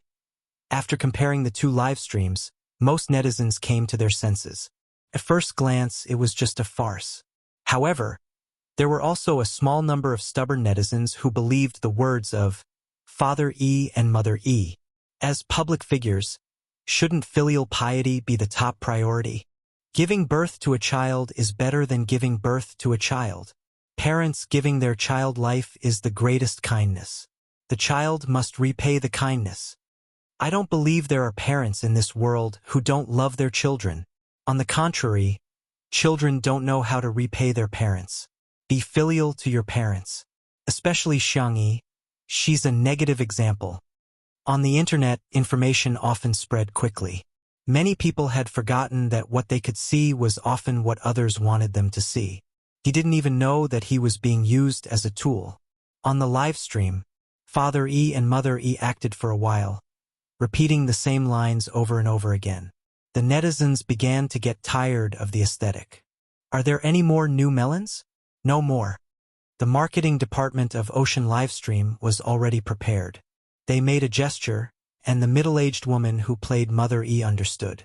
She wiped away her tears and said in a tone of despair, "Actually, I have chronic kidney failure, also known as uremia. I need a kidney transplant. The doctor said that the compatibility between family members is the highest, but I've looked around and found no suitable one. Now, my only hope is my daughter." This melodramatic plot immediately attracted the attention of many people. Her biological mother needed a kidney transplant. As her biological daughter, shouldn't she donate a kidney? This instantly became the topic of debate among the netizens in the livestream. Mother E was secretly overjoyed. According to the script, the livestream was about to end at this point. Soon, she and her husband would be able to receive the reward for the live broadcast in the ocean. The next second, in the live broadcast room, a few lines of yellow text suddenly appeared. That was the special effect when gifting gifts, but it was used as a notification. Our company has accepted Madame Xiangyi's request and will file a lawsuit against the relevant personnel who slandered Madame Xiangyi. According to our country's laws, those who slander others and the circumstances are serious will be sentenced to imprisonment of not more than 3 years, criminal detention, public surveillance, or deprivation of political rights. Above. When Father E and Mother E saw this message, they were dumbfounded. "Why are you suing us?" Father E couldn't sit still anymore.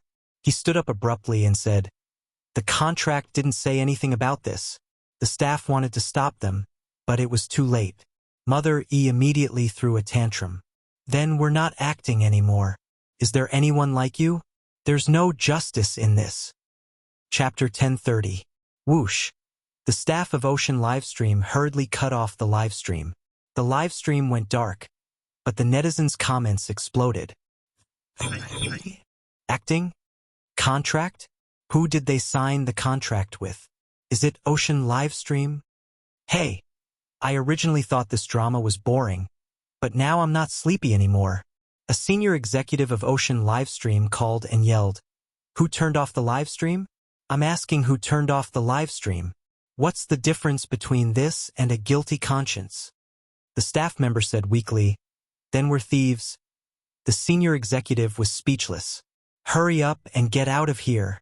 Ocean Livestream's original plan was to hire the 2 extras to act, and after attracting popularity and downloads, they would get rid of them, claiming that everything was directed by the 2 of them and had nothing to do with Ocean Livestream. As for the house and money that they had promised, of course they couldn't fulfill that promise. However, they never expected that the lawyer would come directly to the livestream to inform them of the news.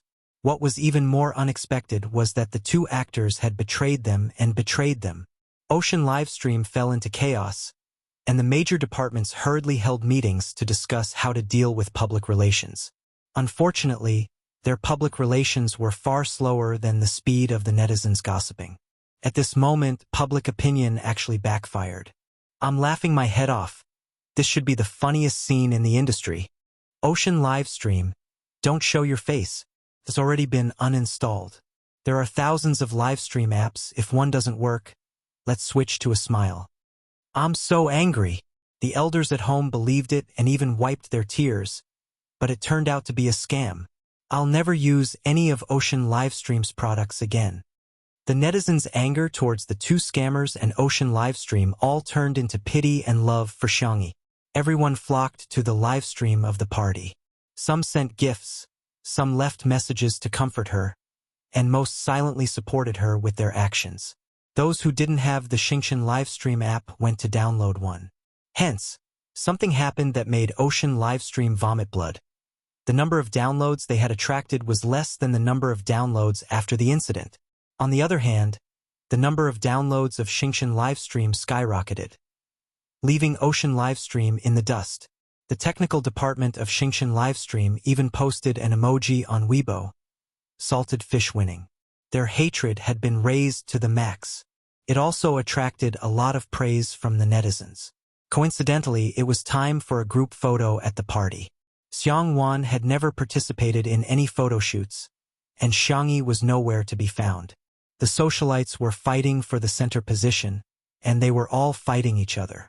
This kind of large-scale palace scheming scene, the audience watched with relish. However, the fans were worried. Where did Sister Yi go? Xiang family cemetery. The breeze blew the daisies on the ground, and the tea in the celadon cup rippled. Xiangyi had changed into casual clothes, a white sweater and black jeans, simple and clean. She poured her parents' favorite tea on the empty space in front of the grave. The surroundings were very quiet. Other than the occasional chirping of birds, there was no other sound. The girl's slender, white, and soft fingers brushed past the black and white photo on the tombstone. Dad, Mom, are you guys doing well in the sky? Xiangyi clearly knew that there was no such thing as a soul in the world she lived in. However, he stubbornly believed that people would become stars after they died. I miss you guys. A little. The girl's soft voice dissipated in the wind. Don't worry, it's only a little. Chapter 1031. The wind gently caressed the leaves, making a rustling sound as if it was responding gently. Xiangyi rubbed her sore eyes. The corners of her eyes were red, but she didn't shed a single tear. She remembered that every time she cried when she was young, her parents would be sad. Suddenly, a warm hand appeared on the top of her head, gently and slowly rubbing her hair. Xiangyi looked up and met her second brother, Xiang Li's gaze. Brother? Yes, I'm here. Xiang Li bent his knees and squatted down, keeping his distance from Xiangyi.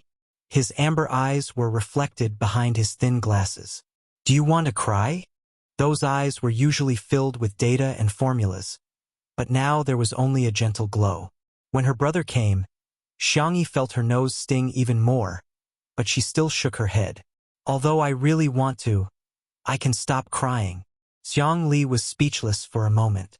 After a moment, he sighed helplessly. Our Tutu is a sensible child, but Mom and Dad will probably support Tutu's occasional willfulness. For example, you can be like Auntie, rolling your eyes when you meet someone you don't like. You can also be like little uncle, crying when you want to and laughing when you want to. Xiangyi. Oh, the little girl blinked, her eyes filled with tears. Xiang Li thought for a moment and simply sat down beside her. He pointed at himself. Who am I? Xiangyi. You're my brother. Then who are you? I'm your sister. Not entirely. Xiang Li corrected her. You're my sister, Mom and Dad's daughter, but you're also Xiangyi. Mom, Dad, and I all hope that you can live happily and live for your own happiness. Okay? He also poured a cup of hot tea in the open space and whispered, If you want to cry, you can always lean on my shoulder. Xiangyi nodded. Her eyelashes trembled and stained with water. Not far away, a familiar voice suddenly sounded. Sister. Where? Where? Why don't I see you? Heh, are you a blind monk? What kind of look is that? The bickering sounds came from Xiang Yu and Xiang Qi. Looking in the direction of the sound, the two of them were like small tails following behind a tall figure. Sanction. The three of them walked over in the blink of an eye. I knew you guys would be here. Humph. Why didn't you bring me along to see your parents? Xiang Qi muttered and squeezed his butt next to Xiangyi. Xiang Yu was displeased. Third brother. Look at how you're squeezing your sister. What do you know? Squeeze for warmth. Then I want to squeeze in too. The four of them huddled together. Then, they raised their heads and looked at Xiang Chun in unison. The great demon king was expressionless. He glanced at his brothers and sisters and complained in a low voice, "Childish." In the next second, he also sat down in the only space available. The gloominess and coldness were dispelled and replaced by warmth. "It really does seem quite warm," Xiangyi said in a low voice. "It's just a little crowded. Luckily, little uncle and auntie aren't here." Suddenly, Xiang Feng sneakily poked his head out from behind a tree with a smug look on his face. "You didn't expect us to be here too, did you?" Xiang Wan, on the other hand, looked proud and arrogant. She crossed her arms and said, "We didn't follow the little bunny here." Xiang Feng wanted to squeeze in, but Xiang Wan grabbed him by the collar. "Please act like an elder. If I don't beat you up for an hour, you won't know that I'm skilled in both the pen and the sword, right?" A second ago, she was scolding Xiang Feng. In the next second, Xiang Wan's tone changed into a spring breeze. "Little Tutu, cry if you want. There are so many of us here. We'll all help you catch your tears." Chapter 1032. The corners of the Xiang brothers' mouths twitched. As soon as Auntie opened her mouth, it was as if she was an old couple. Xiang Feng, on the other hand, was confused. Why did she always pull his ear whenever she didn't like it? Little Xiangyi couldn't even bear to scold him, let alone pull his ear. Xiangyi laughed at Auntie's coaxing, and small dimples appeared on her cheeks. I won't cry anymore." She had been holding it in before, but now she was sincere, because she had the best family in the world. Seeing the little girl smile through her tears, Xiang Wan breathed a sigh of relief.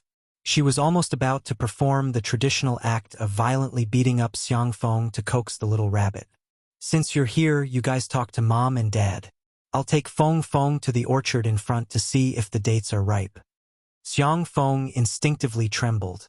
"Sis, why don't you go alone? I also have a lot to say to Big Brother and Big Sister." Xiang Wan shot him a glare, and Xiang Feng immediately changed his words. 1,000 words, but they don't need to be said.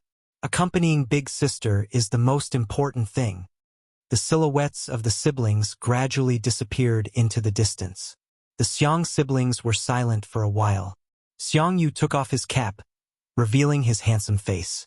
"I'll go first." He took a deep breath, then slowly exhaled. He repeated it several times, then said in a low voice, "Mom and Dad, when I was young, you always encouraged me when I played games. Now that I've made some achievements in esports, I'll work harder in the future. I'll also take good care of little sister. I swear in the name of Big Brother." With that, he turned his face away. His eyes were red under his thick eyelashes. Xiang Qi rubbed his head, messing up Xiang Yu's slightly long hair. The latter gave him a look of disdain. Xiang Qi stared at the photo on the tombstone. "Next, it's my turn. When I used to play with the sewing machine and make clothes for little sister's doll, everyone said I was strange, sissy, and not like a man. Only you guys praised me as a genius. Actually, I was secretly happy for a long time.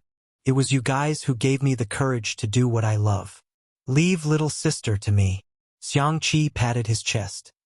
"I'll make her little dresses for the rest of her life." Xiang Li chimed in from the side. "Dad, Mom, I'm sorry for making you worry about my health when I was young. You were troubled by my inability to make friends. You were troubled by my studies. Now that I have some achievements in the medical field, I don't have to worry about food and clothing. You don't have to worry about me. I am a firm atheist, but I still believe that you have turned into stars and are still protecting us." Hearing this, Xiangyi felt a lump in her throat. She continued to pull weeds to cover up her loss of control. Songchen's speech was concise and powerful. "I will protect my brothers and sisters for the rest of my life." Xiangyi couldn't hold it in any longer. Her tears fell onto the stone floor. "Mom, Dad, I've encountered a lot of bad things in the past year, but I also met a very, very good person. I participated in a variety show, made new friends, and was lucky enough to have fans. Moreover, I also met someone I've liked for a long time. I'm glad that he likes me too. His name is Shui. In the future, I will work hard to live a good life. I will also work hard to make Big Brother, Grandpa, Grandma, little uncle and auntie happy. Mom, Dad, you guys have to be happy in heaven too. I love you guys. The sun was warm and the wind was gentle. The leaves and grass swayed with the wind, as if responding silently. Everything was very beautiful. Next introduction, the wedding. Chapter 1033. Sweetheart, let's go through the schedule. We'll do a magazine cover shoot with Sure Ingdi at 10 in the morning. After that, we'll do an interview for about half an hour. After that, we'll record a short video for the New Year event. In the van, Anand chattered on and on, clutching the schedule tightly. His palms were sweaty. The beautiful Xiangyi said helplessly, Anand, why are you more nervous than me? Anand pulled a long face. Boo-hoo, sweetheart, you were too careless in the past. This is the first time you've taken on so many jobs. Besides, Mr. C isn't here today. I'm a little scared to work alone. As a small manager with no work experience, managing a popular artist like Xiangyi was too stressful. Xiangyi asked curiously, where did Mr. C go? Haven't the two of you always been inseparable? Anand replied, I think Auntie is sick. He went back home to visit her. Before he finished speaking, his phone buzzed. It was a message from Si Chuanbai. Have you eaten?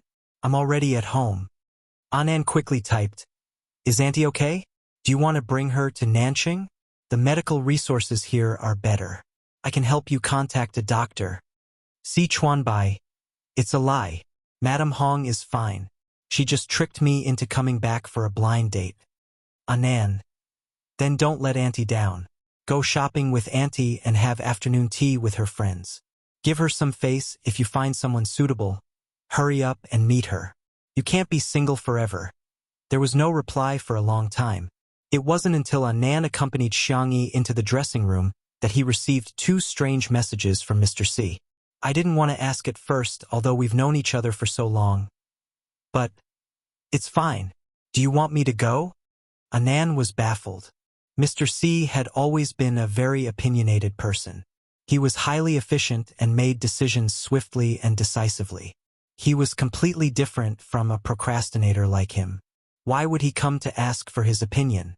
Could it be that a ruthless work machine would be at a loss when faced with relationship problems?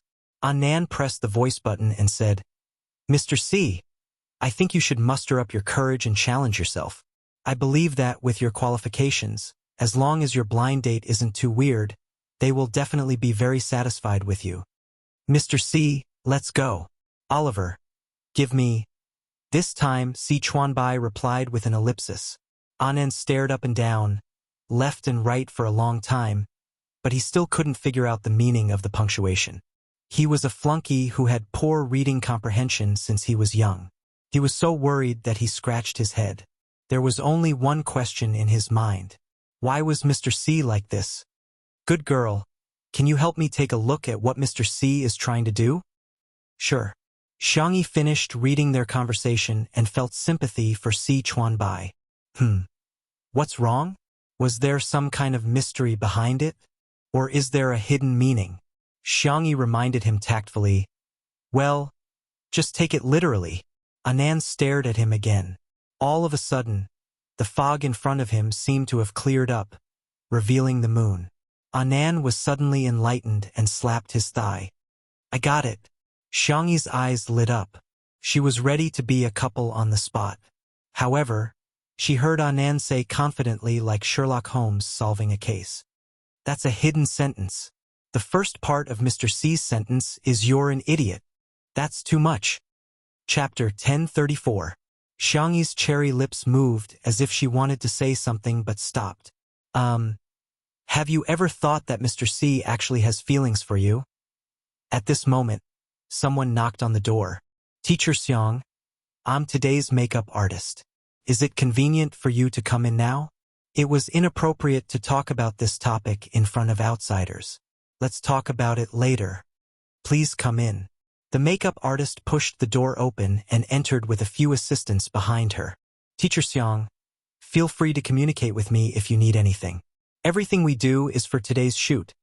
As the makeup artist applied makeup on Xiangyi, Anand typed a few words angrily. Whatever. He admitted that he wasn't very smart and had let his family down by not being an outstanding doctor and inheriting his family's hospital. After falling out with his parents, he could only be a poor worker. But Mr. C was the person he respected and admired the most. How could he say that he was a fool? Sob, sob, sob. Si Chuanbai, who was thousands of miles away, said with an indifferent expression, "If there's nothing else, I won't disturb you." His mother, Madame Hong, felt her scalp go numb. You child, how is going back to your own home a bother? Aren't you treating me like an outsider? I've said it before, I have someone I like. I've also said that no. Madame Hong's voice was shrill. That little hooligan with colorful hair? I won't allow it. I won't allow it. How can you like someone like that? How is he worthy of you? Si Chuanbai interrupted her. He has a name, Munan. I fully understand how you feel, but I hope you can give him the respect he deserves. This was the first time her son, who had always been taciturn and respectful to her, had contradicted her for someone else. Madame Hong froze on the spot. After a long time, she asked in a trembling voice, "Do you like him that much? Why?" Si Chuanbai said, "There's no reason for some things. Don't be angry, your blood pressure is going to rise soon. I'll go to the kitchen to boil some water for you." There was a water dispenser at home. How could Madame Hong not understand that he was looking for an excuse to avoid her? The bitterness in her heart gradually increased. Was she wrong? But she was doing it for her son's sake. In the kitchen, Si Chuanbai turned on the kettle and picked up his phone to send a few messages to Anan. When he saw Anan persuading him to go on a blind date, Si Chuanbai's heart felt like it was being cut by a knife.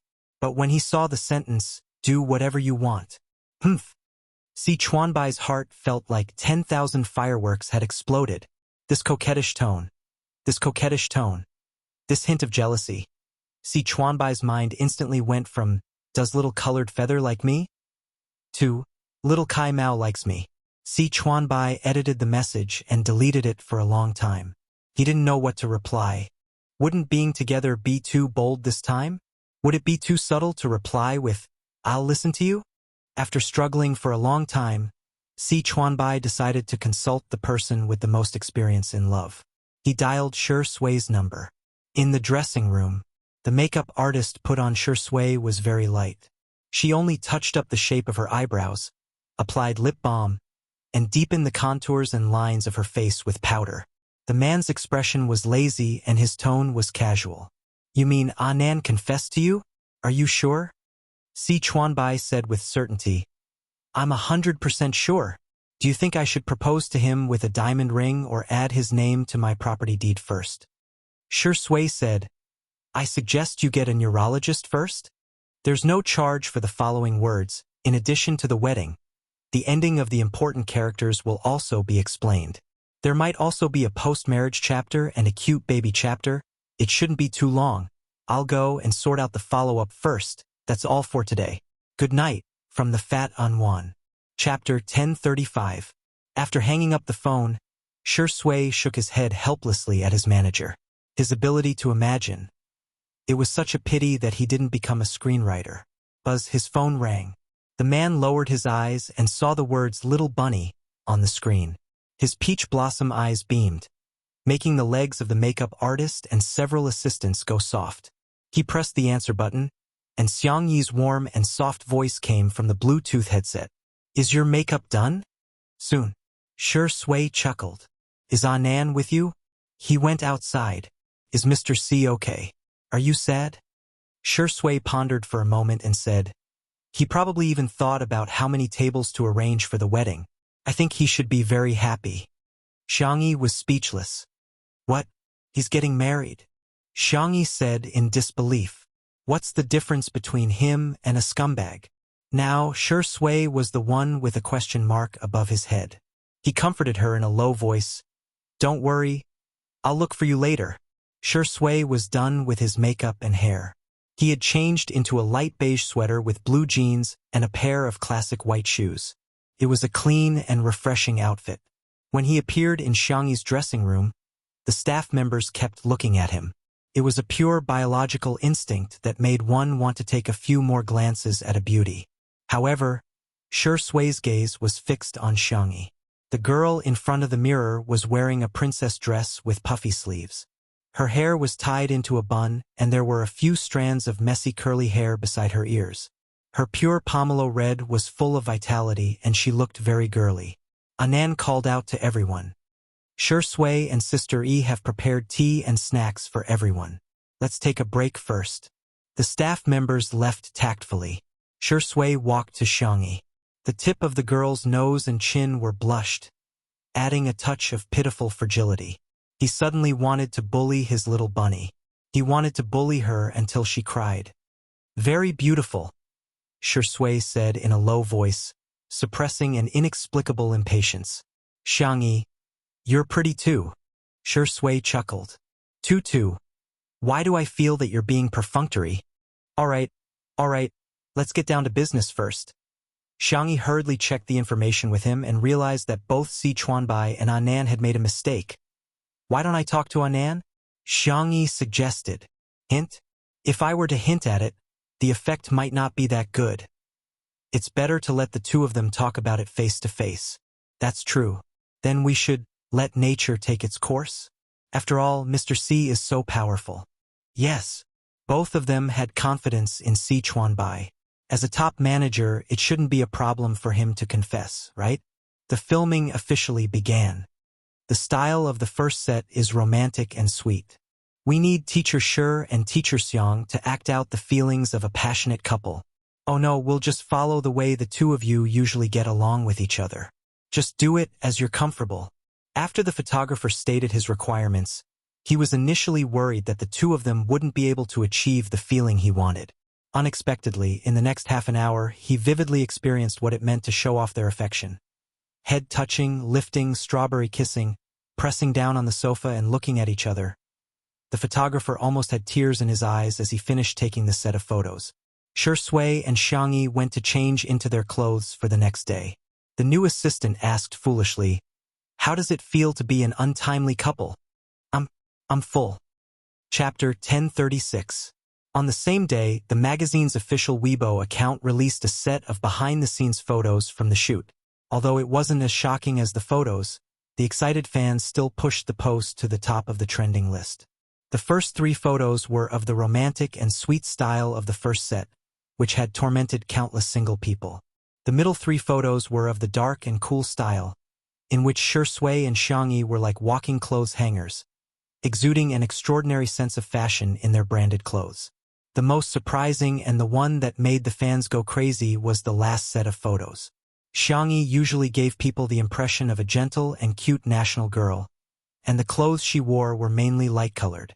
However, in this set of photos, the girl was wearing a long black dress, which was a rare sight. Her eyeliner was slightly elongated, and her lips were a bright red color. On the retro and gorgeous sofa, Xiangyi was crossing her long legs. The red soles of her black suede high heels were exposed, which was seductive and soul-stirring. Shi Sui was also different from his usual calm and abstinent self. His white satin shirt was exquisite, but the collar was torn open, revealing the black choker necklace on his collarbone, which made his skin look even fairer and his Adam's apple look even smoother and clearer. He was sitting on the wool carpet, looking clean and delicate. His hair was styled into disposable curls, and he looked like a little prince who had been sent to a foreign country as a hostage. This set of photos of Queen X's little prince instantly went viral on various social media platforms. I want to see this. I'll definitely buy this issue of the magazine. Xiangyi's lips are simply the color of a queen's coronation. Her aura is so strong. I've already been subdued by this beautiful girl's dress. Shi Sui is such a contrast. No wonder he's a monster who won the Best Actor award.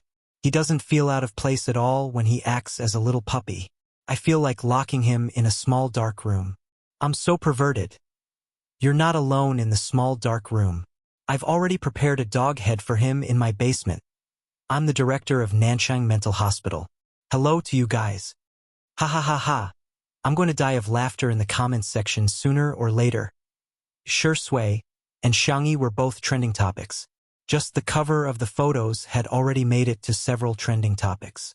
However, the two of them didn't make it to the top of the trending topics this time, as the top spot was occupied by little Uncle Xiangfeng. #Xiangfeng official announcement #. The netizens saw a few words. After clicking it, they saw a Weibo post that Xiangfeng's. Xiangfeng? The accompanying picture was a bright red marriage certificate cover. It was very festive. Thanks to Xiaopo's strong influence, Xiangfeng's current popularity was no less than a second-tier celebrity. Plus, he's of stars of SUVs.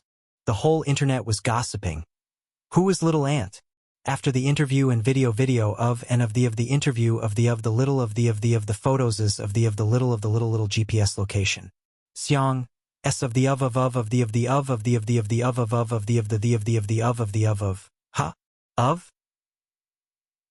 of our little uncle and sister song so efficient? Shi Sui, who was beside her, glanced at it and raised her eyebrows. Should we call her little Ant then? In the villa under Xiangfeng's name. In the living room, Song Qiuqiu was holding a cup of hot tea as he looked at Xiangfeng, who was humming a song in the kitchen while cooking. We the people are so happy tonight, heh? We the people are so happy tonight, ha! Although they did register their marriage, weren't they in a fake marriage? Why did it feel like Xiangfeng was happier than if they were really married? Was he a fan of the atmosphere? Chapter 1037. When Song Qiuqiu finished her 6th cup of tea, Xiangfeng finally came out of the kitchen with a few plates of dishes. Or perhaps they could be called dishes. Song, this is the food I made for you. Although it's a little ugly, I tasted it just now. You won't die from eating it. Xiangfeng looked at Song Qiuqiu eagerly. Song Qiuqiu, what kind of dark cuisine was this? She reluctantly picked up a piece with her chopsticks, but the taste that hit the depths of her soul instantly froze her in place. Xiangfeng was elated. Look, I told you won't die. The next second, Song Qiuqiu ran to the bathroom and vomited. Song. After a long time, Song Qiuqiu finally recovered and lay weakly on the sofa. Xiangfeng anxiously guarded her. I'm sorry. I saw that little Xiangyi's cooking was quite simple, so I wanted to make you a meal myself. It's okay. Song Qiuqiu was so weak that she almost died from that mouthful of food. Let's discuss something. Don't come into the kitchen in the future, okay? That won't do. Song Qiuqiu? I believe that as long as I practice diligently, one day, I'll be able to make delicious food. Song Qiuqiu was about to cry. Then you should eat more. In Xiangfeng's eyes, Song Qiuqiu was looking at him with affectionate eyes, teary eyes, and secretly flirting with him. He felt like a deer in his heart had a concussion as he said affectionately, I understand your intentions. I understand all of them. Song Qiuqiu? What the hell do you know?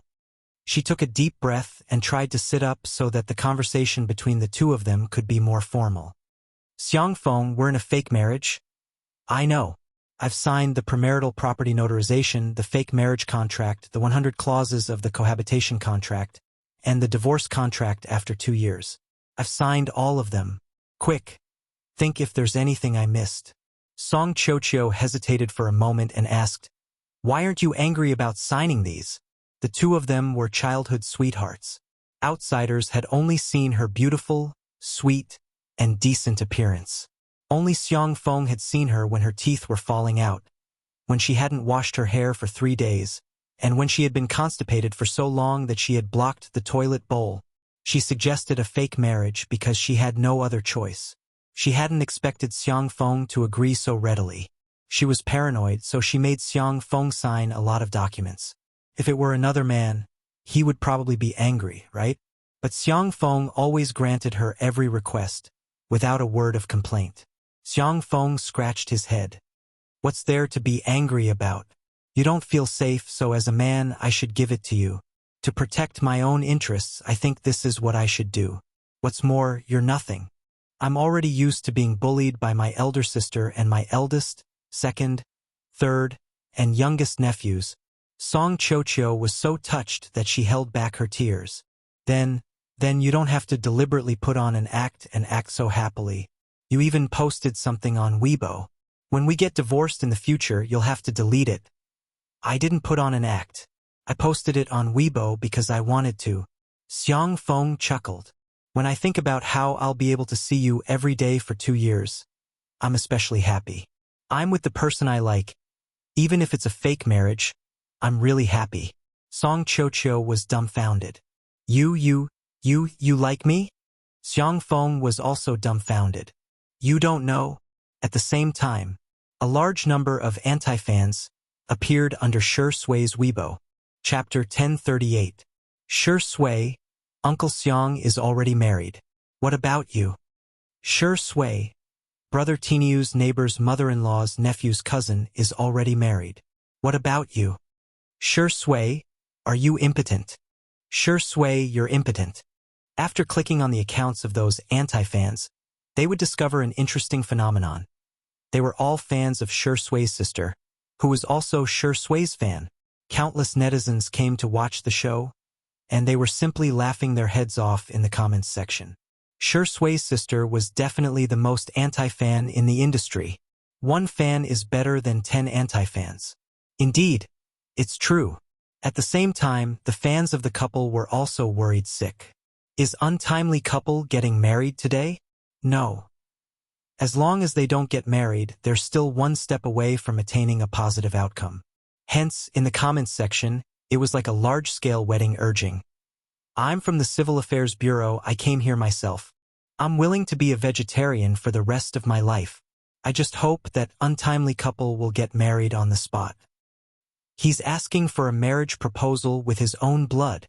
It'd be best if the wedding is broadcasted live.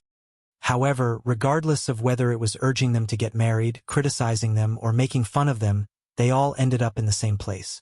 They vividly demonstrated that humans were essentially repeaters.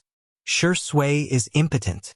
After the popularity of hashtag Xiang Yi's official announcement hashtag, those familiar words made it to the top of the hot search list again. When Sichuan Bai, who was in his hometown, saw the hot search list, the corners of his mouth twitched. Not only did he not bother to do public relations, he even sent Shi Sui a voice message. You've seen the hot search list, haven't you? Why don't you save the money you earned from removing the hot search list and buy some nourishing ingredients and herbs for you? In response, Shi Sui replied with a smiley emoji. Even Xiang Yi, who was in the bathroom, received a call from Xiang Yi's grandfather. Little Tutu, don't air your dirty laundry in public. Shi Sui isn't feeling well and you can't treat him. Tell Grandpa. Xiang Yi felt as if she had fallen into the clouds. Ah? How is he feeling unwell? He's clearly very healthy. I get it. He's hiding it from you, right? The Prime Minister's tone was pained. Don't worry. Grandpa isn't such an unenlightened person. I'll find a nationally renowned andrologist for a consultation. I'll definitely cure Sui's illness. Xiang Yi? She seemed to have thought of something and hurriedly took a look at the hot search list. She explained for a long time, not knowing whether to laugh or cry. Only then did Xiang Yi reluctantly believe that Shi Sui's impotence was just a joke made by netizens. After hanging up the phone, Xiang Yi was about to change her clothes when a pair of large hands wrapped around her slender waist. The man rubbed his chin against her shoulder. What happened? Xiang Yi's ears turned red. I want to take a shower. I know. These words made Xiang Yi's face burn. She changed the topic. Well, Grandpa called me. The young girl roughly summarized the matter of Xiang Yin's misunderstanding and asked, Isn't it funny? After all, Grandpa doesn't surf the internet often. Shi Sui fiddled with her soft hair, and his handsome face was glazed by the lights in the bathroom, making him look like a refined scum. Is it funny? Of course. Before she could finish her sentence, her lips were slightly warm. Xiang Yi was stunned for a few seconds. Don't you think it's funny? It was another warm kiss. Xiang Yi didn't know what was going on. It's just very funny. This time, she was carried to the sink where her back was pressed against the mirror. Xiang Yi finally realized the danger. The man was smiling and she could feel his breath on her face. Don't you know best whether I can do it or not? Huh? He enunciated each word clearly and raised his voice at the end. Little Rabbit, Chapter 1039. The next day, by the time Xiangyi woke up, it was already past 10 in the morning. She rubbed her eyes sleepily, turned over lazily, and saw Shui by the window. The man was flipping through a stack of scripts, and there was a cup of hot coffee beside his hand, which was still steaming. His white shirt was buttoned up to the top, and he looked refined and restrained. Little did she know that under the white shirt was the mark she had left on his slender neck last night. Thinking of some absurd and messy memories, Xiangyi raised her hand and pulled the quilt up, trying to cover her head. Shui's deep and magnetic voice sounded in the bedroom. Tutu, you're awake? Do you want to eat breakfast? Xiangyi instinctively said, I'm not awake. Xiangyi covered her face with the blanket in embarrassment. What kind of behavior was this? It was too embarrassing. The room was silent for a few seconds. The man walked to the bed and tucked her in. He smiled and said, Then sleep for a while more. Okay, baby? After a while, the girl's muffled voice came from under the blanket. Don't call me baby. Then what do you like me to call you? Were you satisfied with the way I called you last night? Xiangyi recalled his hoarse voice last night, his soft moans mixed with desire.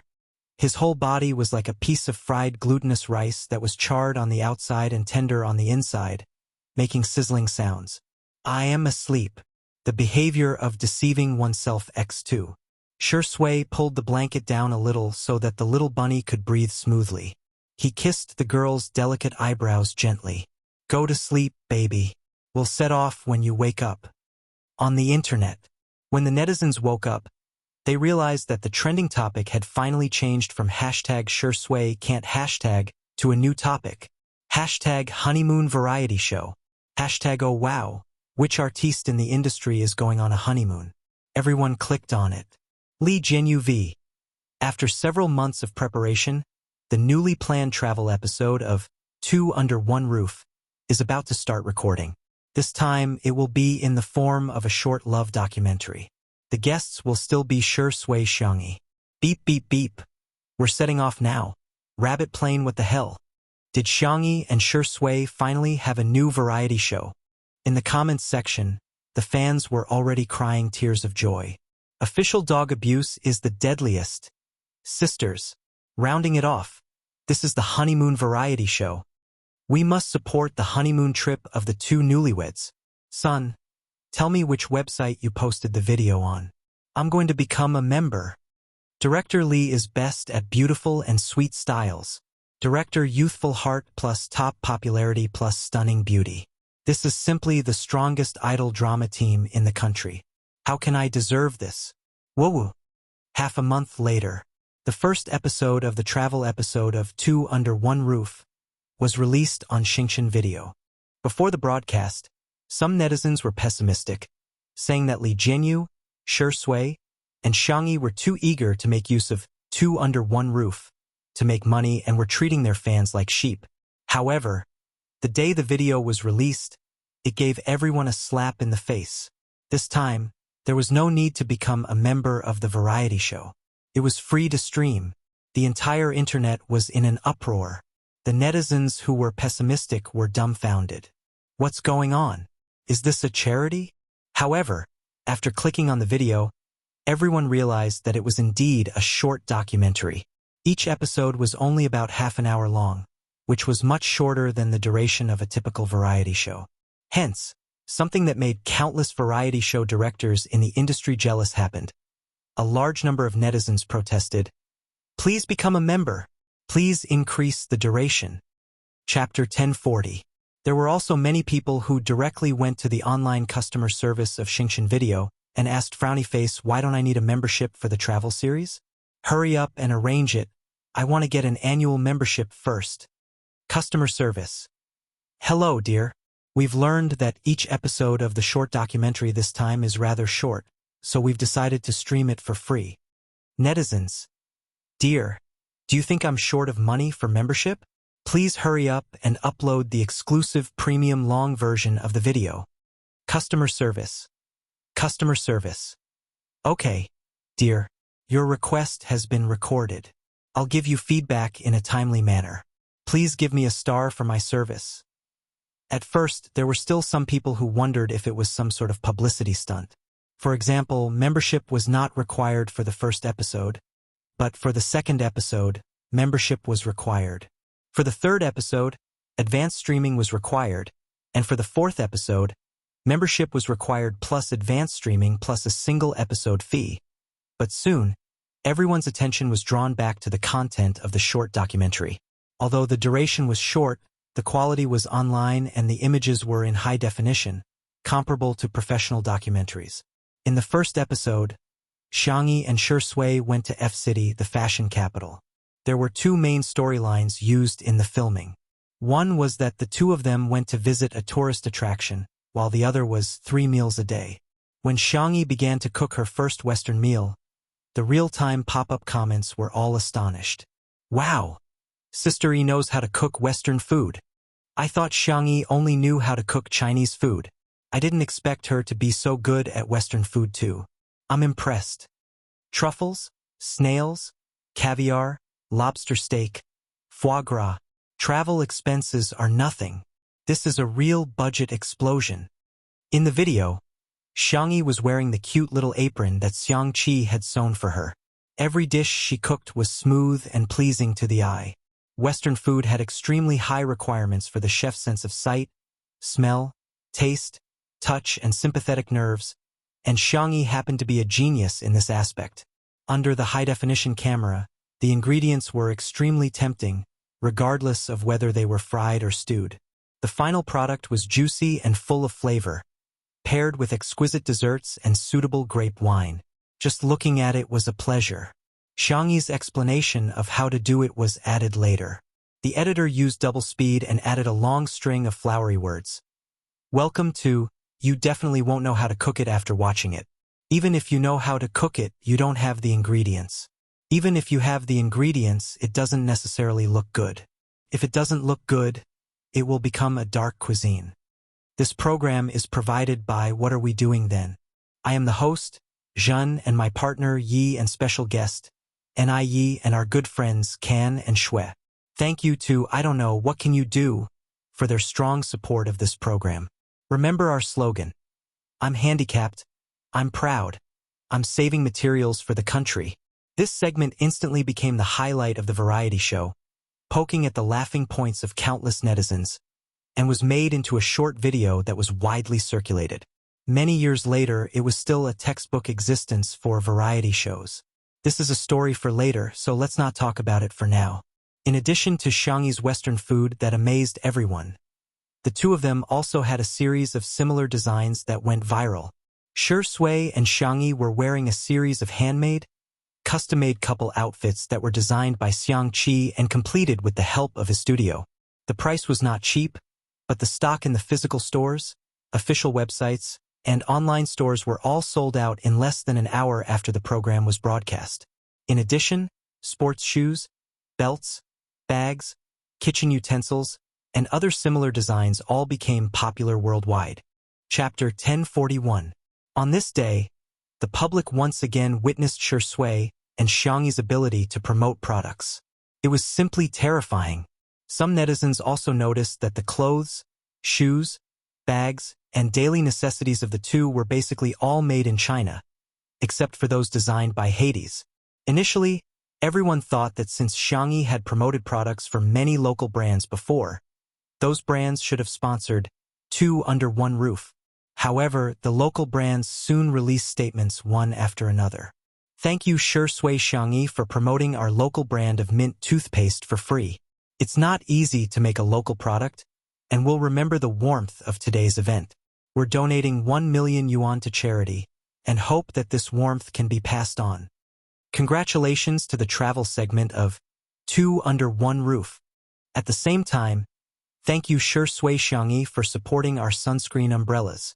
Now, our sunscreen umbrellas are not only made in China, they're created by China. Thank you for letting more people know about our sunscreen umbrellas. Today, we're donating 990,000 yuan to charity, and we hope that your love will last forever. Thank you Shui Xiangyi for advertising how judges kitchenware on the show. Thank you. The words of gratitude and donations converged into a torrent of public opinion. The impact of negative impressions was profound. Xiangyi had once been criticized by the entire internet, but now, everyone was tearing down her label one by one. The most eye-catching thing was the interaction between Shui and Xiangyi. The way the two of them got along with each other was not spectacular. On the contrary, it could be described as plain and ordinary. However, before going out, Shui would check the weather in F-City and specially bring a sunscreen umbrella and an umbrella for Xiangyi. When Xiangyi cooked, she would also seriously consider Shui's taste and would cook Shui's favorite foods and flavors for every meal. When the two of them went shopping, Shui would take the initiative to carry their bags, and Xiangyi would also feed him drinks. There would also be many small surprises. For example, when they were rowing, Shui magically pulled out a small bouquet of flowers from behind her back. Another example was when they went to the haunted house at the theme park and Xiangyi gave him a rabbit doll that she sewed herself. In short, it was all in one word. In just one episode, the amount of dog food and the sweetness of the sugar sprinkled made the majority of netizens sigh with emotion. The best love, Shui, Xiangyi. The untimely couple fans even expressed with tears in their eyes that they could die without regrets. However, at the end of the first issue there was a suspense. The editing used the form of switching back and forth. Xiangyi angrily threw the spoon away. Whoever made it will make it. Anyway, I can't cook. Shui pushed up her glasses coldly. I've never liked anyone. Please don't flatter yourself. The audience? Where? Was this what the production team was doing? Even web authors aren't as slow as you guys. Why was little Sweet Biscuit being abused? The netizens flocked to Li Jianyu's Weibo and flooded his comments section with friendly greetings. Li Jianyu replied, "The next episode will be at 2000 hours next Saturday night. Be there or be square, doghead." The netizens. Ah. At the same time, Xiangyi and Shui had just finished filming the 4th episode when they happened to run into Fu Jian, who was filming nearby, as well as Zhang Zhuzhou, who was holding Fu Jian's arm and blushing slightly. Ahem. Long time no see. Fu Jian smiled foolishly and said, "I've been with her for so long and I didn't expect the two of us to become a couple. This must be fate." Xiangyi and Shui looked at each other and smiled. Chapter 1042. After chatting for a while, the topic naturally turned to the official announcement. Fu Jian said, "I definitely have to make an official announcement. Now, as long as Zhuzhou agrees, I'll post it on Weibo immediately." He was an actor, not an idol, so the impact of the official announcement would be relatively small. However, there would definitely be an impact. After all, although he was famous for being a silly comedian, he still had some female fans.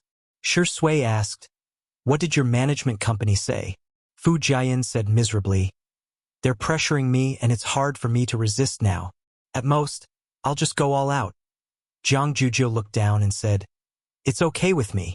Your career is more important." "Zhuzhou, I'm sorry, I'm not capable enough." "Okay. It's not a secret marriage anyway. Besides, it's quite exciting to be in a relationship secretly. I swear, I'll make it up to you in the future. You must have what other kids have." Seeing that the two of them were acting out a bitter drama with reddened eyes, Xiangyi put a hand on her forehead and reminded them. Did you guys forget something very important? If I remember correctly, Fu Jian mentioned previously that his contract with the management company is about to expire." "Yes," Fu Jian said with a dumbfounded expression.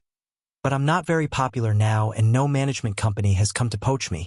Those who have come to me have harsher conditions than this one. They'll ban me immediately if I'm in a relationship." Shui couldn't help but laugh and look at Xiangyi. Xiangyi also pointed at herself.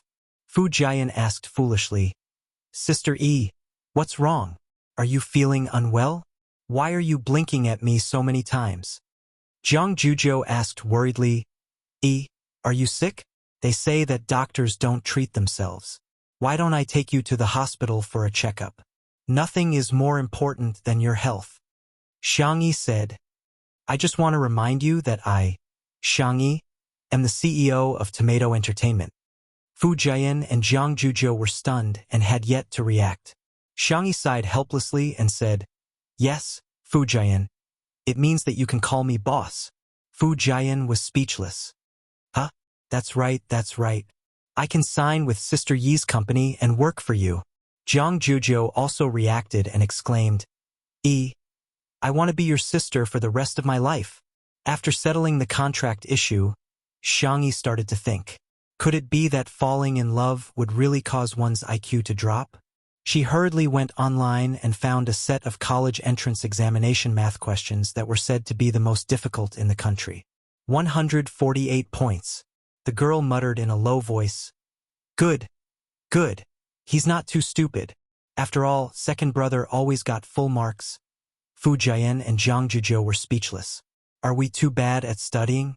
Why can't I even understand the questions? Shi Sui came in with afternoon tea. Seeing the little girl writing and drawing with a tablet and pencil, she came over curiously and asked, "What are you playing?" Xiang Yi said casually, "Do you want to give it a try?" Fu Jian quickly stopped him. "Don't. This question is too difficult. After all, Shuringdi has never been to university." Zhang Zhuzhou elbowed him and said, "He just didn't go to university. He was the top scorer in science for the college entrance examination. Okay?" Fu Jian muttered, "Shuringdi has been away from the college entrance examination for more than 10 years. He must have long forgotten all his high school knowledge. She thinks I'm lousy? She thinks I'm old?" Shi Sui smiled and said, "Shall I give it a try?" Xiang Yi pushed the tablet to him. Half an hour later, Xiang Yi changed the score of the answers. "How many points?" Zhang Zhuzhou leaned over and exclaimed, "Wow, 150 points." Fu Jian was flabbergasted. "It turns out that I'm the clown." Chapter 1043. "Maybe it's because this set of papers is relatively easy," Shi Sui said in a warm voice. Fu Jian struggled and said, Yes, it might be the capital questions." Zhang Zhuzhou's words shattered his hopes. "Wake up, this is the Suchin questions, one of the most difficult math papers in the country." Fu Jian was speechless. "Good. I can die with a smile." Smiley face. 3 days later, Fu Jian officially terminated his contract with his agency and signed a contract with Tomato Entertainment on the same day. Tomato Entertainment. Welcome actor Fu Jian to join our family. The artistes under Tomato Entertainment congratulated him one after another. SEA 7 Jiang Chun. "Hello, Brother Fu." Lin Jia. "Hello, Brother Fu." Molly. "Nice to meet you in the future." The most eye-catching thing was Rong Huai. "Welcome." Rong Huai? Is that Rong Huai who once appeared on The Small Cut? Everyone clicked on Rong Huai's identity verification and was shocked. Tomato Entertainment has signed a contract with Tomato Entertainment, a freshman at the Capital Film Academy. Little Wolf Cub is impressive. He actually got admitted to the Capital Film Academy? The netizens who had seen The Small Cut still remembered the promise between Rong Huai and Xiang Yi.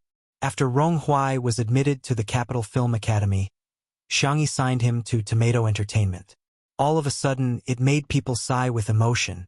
Sob, sob, sob. This is so inspirational. Rong Huai really did it. Sister Yi has also signed him according to the agreement. I can't take it anymore. The aftereffects of The Small Cut are too great. I still feel like crying when I think about it. However, there were also people who raised doubts and even went to Xiang Yi's Weibo to question her. Are you there? The college entrance examination hasn't started yet and Rong Huai is already a freshman? What a joke. It's understandable that you want to make money by signing artistes, but it's disgusting to fake it like you. I'm also an art student who applied for the Capital Film Academy this year. I can clearly tell everyone that the enrollment process hasn't started yet. How can Rong Huai be admitted? Xiang Yi, I had a good impression of you at first, but you indulged your artistes in lying and even falsified certification information to mislead your fans. If you can't be a bad boss, don't be a dog in the manger. Xiang Yi, who was overseas, didn't see these comments because of the time difference. However, Rong Huai could not hold it in any longer. He was young, frivolous, and hot-blooded. He directly posted on Weibo to criticize the netizens. Rong Hui V, you can scold me, but don't scold my sister, okay? His words instantly made Rong Hui the target of public criticism. A ready-made target attracted a lot of firepower. By the time Xiangyi woke up and found out about this, the number of comments on Rong Hui's Weibo had already exceeded 100,000. After learning the whole story, Xiangyi sighed softly. It was something that could be explained in one sentence, but Rong Hui was stubborn and did not explain himself. Instead, he exchanged dozens of rounds with the haters. Of course, the young man's trash-talking skills were quite high. Netizens who were watching the show joked that his words were at the level of Smog's. Your parents have gone to heaven. You don't have a mother, do you? Greetings are meant for people. Are you worthy? Be good, little kid. Return the phone to your family. Netizens made an emoticon pack and spread it widely. The last comment was made 2 minutes ago. Xiangyi sent him a WeChat message. The next second, the following notification appeared on Weibo. Rong Hui V deleted a Weibo post. Rong Hui V deleted a... The netizens were dumbfounded. Are the staff members in charge of his Weibo account? The haters mocked. Is the grandson scared? In the next second, Rong Hui V, Xiangyi's sister, they're fierce to me. The haters were dumbfounded. Chapter 1044. The netizens were about to die of laughter. What kind of little wolf dog turned into a cute little puppy in an instant? However, they felt like they had finally found someone to back them up. Xiangyi left an ellipsis and Rong Hui immediately replied, frowny face sister. I know I was wrong. I shouldn't have argued. Even if others scold me, I shouldn't have retorted. Also, I'm not angry because they scolded me. I'm angry because they scolded you. They scolded you so harshly. The netizens. Huh? This familiar fragrance. They felt that as long as they had interacted with Shui, they would more or less melt into her. What should I do? I've been poked by the wolf cub's younger brother. He's complaining so aggrievedly. He's so adorable. Let's be honest. Although it's nice to have a close sibling relationship, they can't just blindly defend each other. Rong Hui was the one who cheated in the first place. Warning. Don't forget that Sister E is a magical girl with a 100% chance of slapping others in the face. Her words came true. A few minutes later, Xiangyi updated her Weibo and explained the origin of Rong Hui's Weibo account. Xiangyi. As far as I know, Capital City Film Academy has a small number of special admission slots in addition to the nationwide enrollment every year. The requirements are extremely high, and one has to go through layers of selection and interviews before being admitted in advance. The young girl's words were concise and comprehensive, but they hit the nail on the head and instantly resolved the debate among the netizens. At first, some people didn't believe it, but soon, some netizens found out about Capital City Film Academy's early admission criteria. Be it appearance, physique, specialty, professional standards, etc., it was even stricter than the unified enrollment. In other words, it was just like the selection for the gifted junior class, where outstanding students were selected in advance. It sounded unfair, but how many people could reach such a stringent standard? The fact that Rong Hui could be admitted in advance was enough to prove his excellence. Later on, Capital City Film Academy's official Weibo account also came out to respond and released the list of the early admissions this year. There were only a few people in total. There were genius directors, dubbers, and 2 actors with top-notch looks and acting skills. Everyone's qualifications were beyond doubt. At this point, no one doubted that Rong Hui was lying. Some netizens even spontaneously apologized to him. Rong Hui didn't care about the slander or praise from the outside world. He only cared about his elder sister. He stared at the phone screen, afraid that he would receive a message from Xiangyi. But he was even more afraid that he would not receive a message from Xiangyi. Ding ding ding. A video call invitation appeared. He held his breath, his fingers trembling slightly, and pressed the accept button. A young girl wearing a floral dress and a straw hat appeared on the screen. Xiangyi waved at him and teased, Rong Hui, you've become famous overnight, haven't you? Rong Huai was obviously a little nervous, and his entire body was stiff. Even when he spoke, he sounded like a robot. I'm sorry. I've caused you trouble. I understand your feelings. If someone scolded my friend, I would also be angry, but Xiangyi changed the topic and advised, it's best not to be so impulsive in the future. You have to believe that adults can solve many problems. Okay? Rong Huai pursed his thin lips and looked down without looking up. He really wanted to say, I don't think of you as a friend. I think of you as, who are you talking to, Rong Huai? A moment later, half of Shi Sui's face appeared on the screen and she nodded slightly at him. He hugged Xiangyi's slender waist. It was a possessive action. Chapter 1045. Rong Huai looked up and stared at the screen for a few seconds before lowering his head again. No one could see the light in his eyes dimming bit by bit. Actually, the distance between them had always been very far. It was just his wishful thinking that as long as he worked hard, he could get closer. Even if it was just a little bit. Unfortunately, it was all in vain. He hated that he was only 17 years old and hated that he met Xiangyi too late. Rong Huai, I heard that you're going for special training soon? You have to work hard and control your temper. Also, there should be a lot of scripts for you in the near future. I think you should focus on your studies. You can take on some dramas that don't have many scenes but have a good cast to hone your skills. The girl's voice was soft, and she was really like a gentle and considerate sister as she instructed Rong Huai in detail. Rong Huai did not speak for a long time and only said one word in a low and muffled voice. Okay. As long as it was what she wanted him to be, he would grow up. Xiangyi seemed to have sensed his subtle thoughts and whispered a few words to Shi Sui. The man seemed to be dissatisfied and narrowed his eyes slightly. His gaze was deep and dangerous as he sized up Rong Huai on the screen. It was unknown what Xiangyi said to him, but Shi Sui left. Before leaving, he even kissed Xiangyi's smooth and fair forehead. It was as if he was declaring his sovereignty. Xiangyi helplessly chided, childish.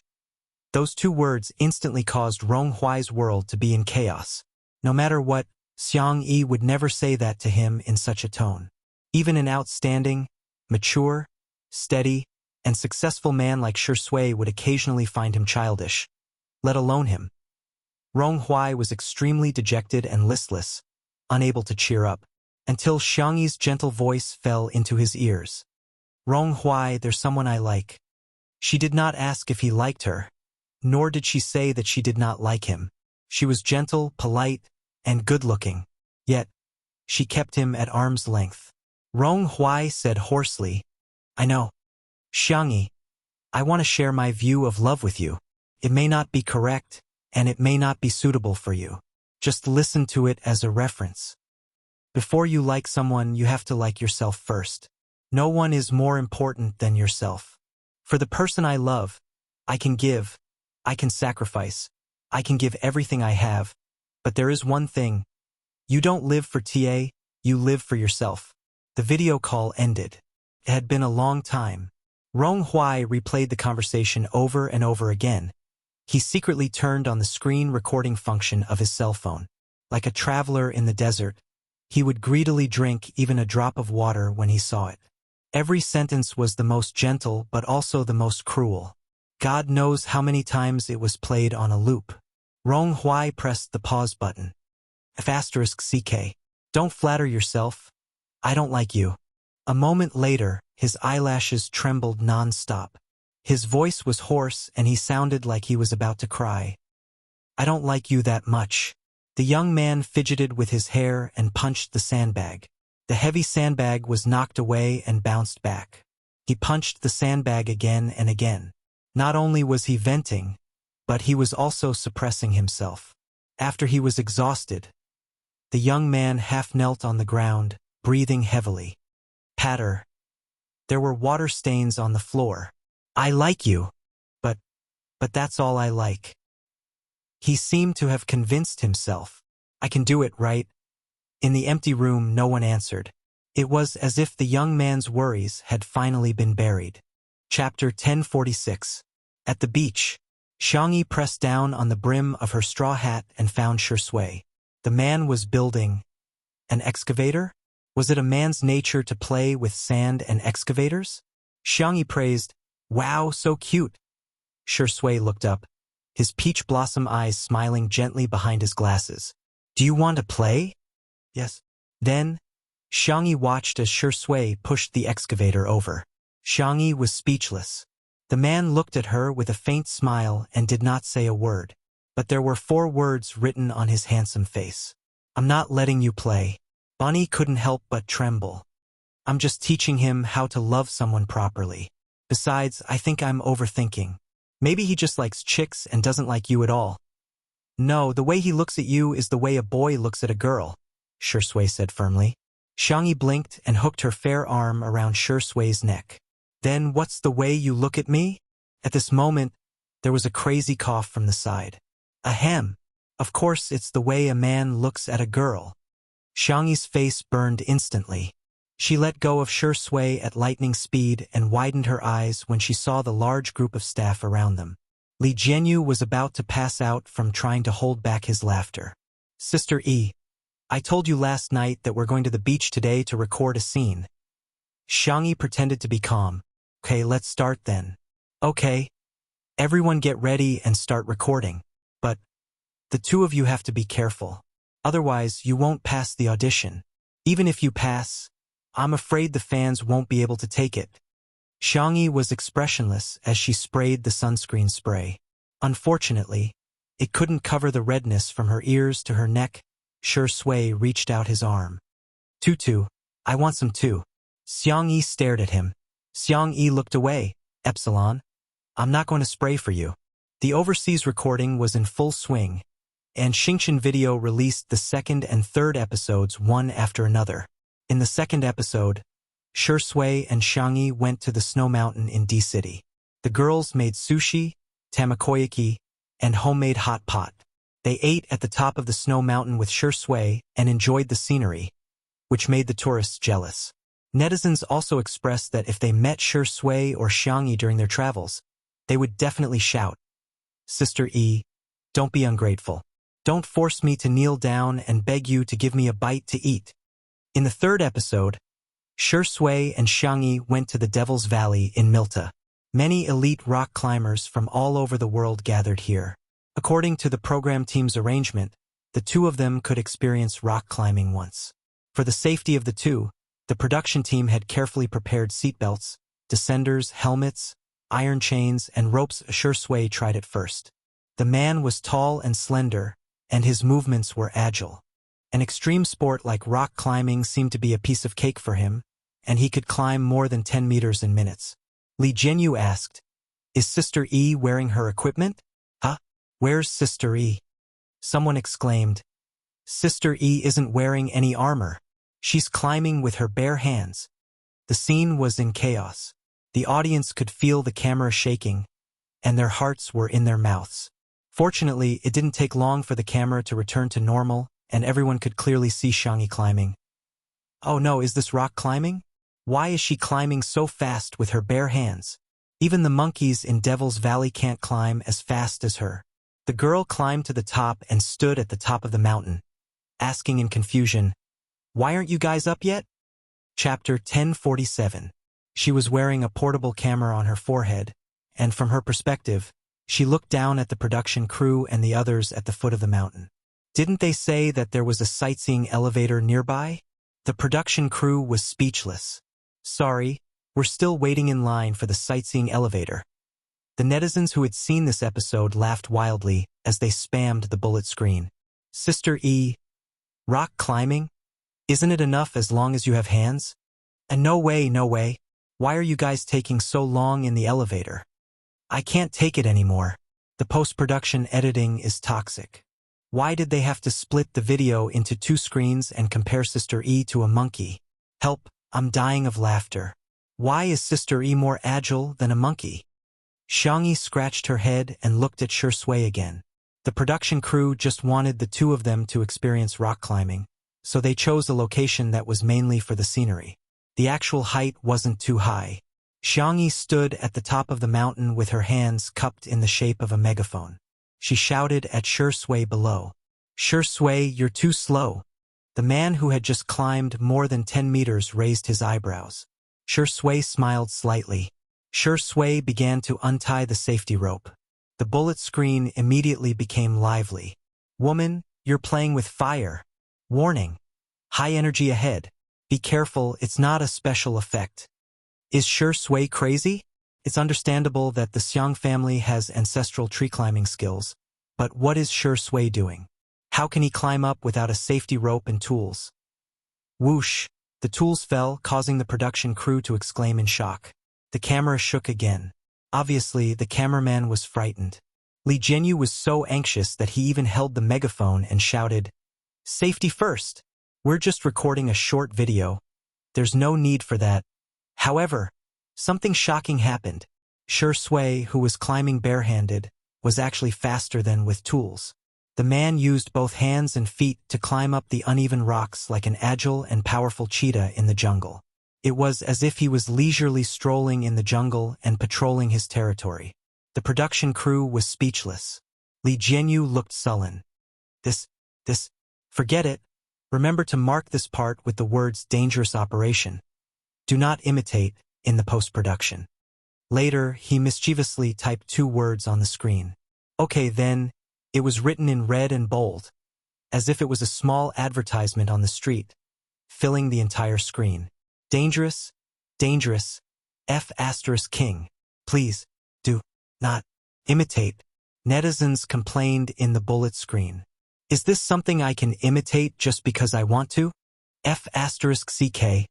I love Ingdi's stamina. I thought he was weak, but I didn't expect him to be as fast as Sister E when it comes to rock climbing. Look at the muscular lines on his forearms, the hem of his shirt fluttering in the wind, that inverted triangular figure. He's so boyish. A moment later, Shui climbed to the top of the mountain and stood side by side with Xiangyi. The camera they were wearing didn't have high resolution, and the blue light was blurry. However, Shui's smile was still very attractive. Slow? The audience. A car. It's a car. Xiangyi was completely unaware of the approaching danger. It's all right? Just all right?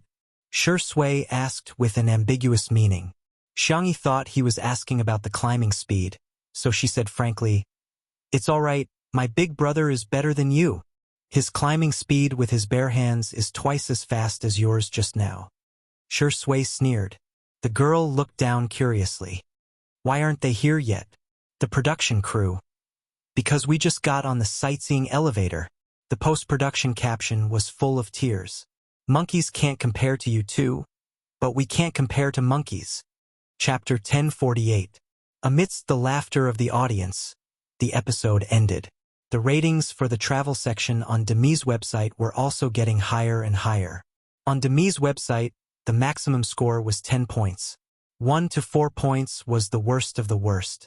5 to 7 points belonged to the average level. 8 points and above could be said to be a work of praise. The rating for the travel section of 2 Under One Roof had reached an astonishing 9 points. In other words, it was a masterpiece in the eyes of the netizens who participated in the ratings. Relatively speaking, the ratings for movies were stricter while the ratings for variety shows were relatively lax. Even so, 9 points was enough to shock the industry. The highest score for a variety show in the country was 9. 5 points for 2 Under One Roof. In a sense, the travel section could be considered a sequel as it also got 9 points. It was enough to show how much the audience liked it. Some industry insiders predicted that after the travel section ended, it would probably get a score of 9. 2 or 9. 3. In that case, it was equivalent to Li Jianyu creating another legend. Next, the travel section continued to be updated at a steady pace, with high quality and lots of laughs. The number of clicks repeatedly broke records. Shui and Xiangyi went to the desert, the grassland, the seaside, and the rainforest. The mode was still travel and food. Every time they went to a place, Xiangyi would cook according to the local ingredients. With the broadcast of the overseas version, the travel section could be said to have set off a global tourism craze. Countless netizens would check out the scenic spots that the two of them had visited. The two of them had the same outfits, the same food, the same pose, and so on, which were imitated by people all over the world. In the blink of an eye, it had been 6 days since the 9th episode was broadcast. On this day, a large number of netizens were squatting on Xingqian Video, waiting for the last episode to be broadcasted. The hour hand moved to 7:50 p.m. There were 2 earlier updates, which were released at around 7:50 p.m. Hence, the netizens were used to refreshing the page at 7:50 p.m. They might be able to watch it a few minutes earlier. However, this time what the netizens refreshed was not a video. Instead, it was a link to the live stream. The netizens were dumbfounded. Everyone clicked on it, and there was a heated discussion in the comments section. What's going on? Isn't the travel section a recorded broadcast? Why is it a live stream? Did something go wrong? Could it be that the show hasn't been produced yet and they're going to cancel it today, so they're doing a live stream? Just as everyone was discussing, the name of the live stream changed to Frowny Face Welcome to the live broadcast of Mr. Shi Sui and Ms. Shangyi's wedding. The live stream seemed to lag, and no one spoke for a long time. A few seconds later, the live broadcast room exploded. Wedding, live broadcast marriage. This must be fake. How is this possible? Meanwhile, on a small island, it was still daytime because of the time difference. In the dressing room, good boy, Jiang Juzhou, Sutumi, Mo Feifei, and other Shangyi's close friends were all there, all dressed in pink bridesmaid outfits. In the middle of the crowd, Shangyi looked up. Her delicate and fair face looked even more radiant after the bridal makeup. Sorry, can I have a word with you alone? Nan stammered. Jiang Juzhou pursed her lips and said, hurry up then. The wedding is going to start soon and it's going to be live-streamed. Okay. The 3 bridesmaids left. Nan, who was wearing the best man's outfit, spoke incoherently. I've been confessed to. No. I have a friend who has been confessed to. Chapter 1049. Meow. A furry little head popped out from behind Shangyi. Xiao Naofu took the first plane ride in its cat life. Oh no, tiger life. It was dizzy for a long time and had been sleeping beside Shangyi for most of the day. But when it heard the gossip, it was no longer sleepy. Nan didn't know that Xiao Naofu could understand human language, so he poured his heart out to Shangyi in front of it. It's just that Mr. C. Ahem. Not me, it's my friend. No, it's not Mr. C. It's my friend A who confessed to my friend B. Yeah, that's it. Shangyi had been putting on bridal makeup and hair for a few hours, so she was a little lazy at first. But when she heard Nan's big news, her gaze immediately became the same as Xiao Naofu's. 1 person and 1 cat stared straight at Nan. Oh, I see. Back to half an hour ago. Nan received a video call from Old Master C. After a few sentences, Old Master C began to reprimand him. Why are you fooling around outside every day? How can being a manager be a proper profession? Everything is inferior, but studying is the best.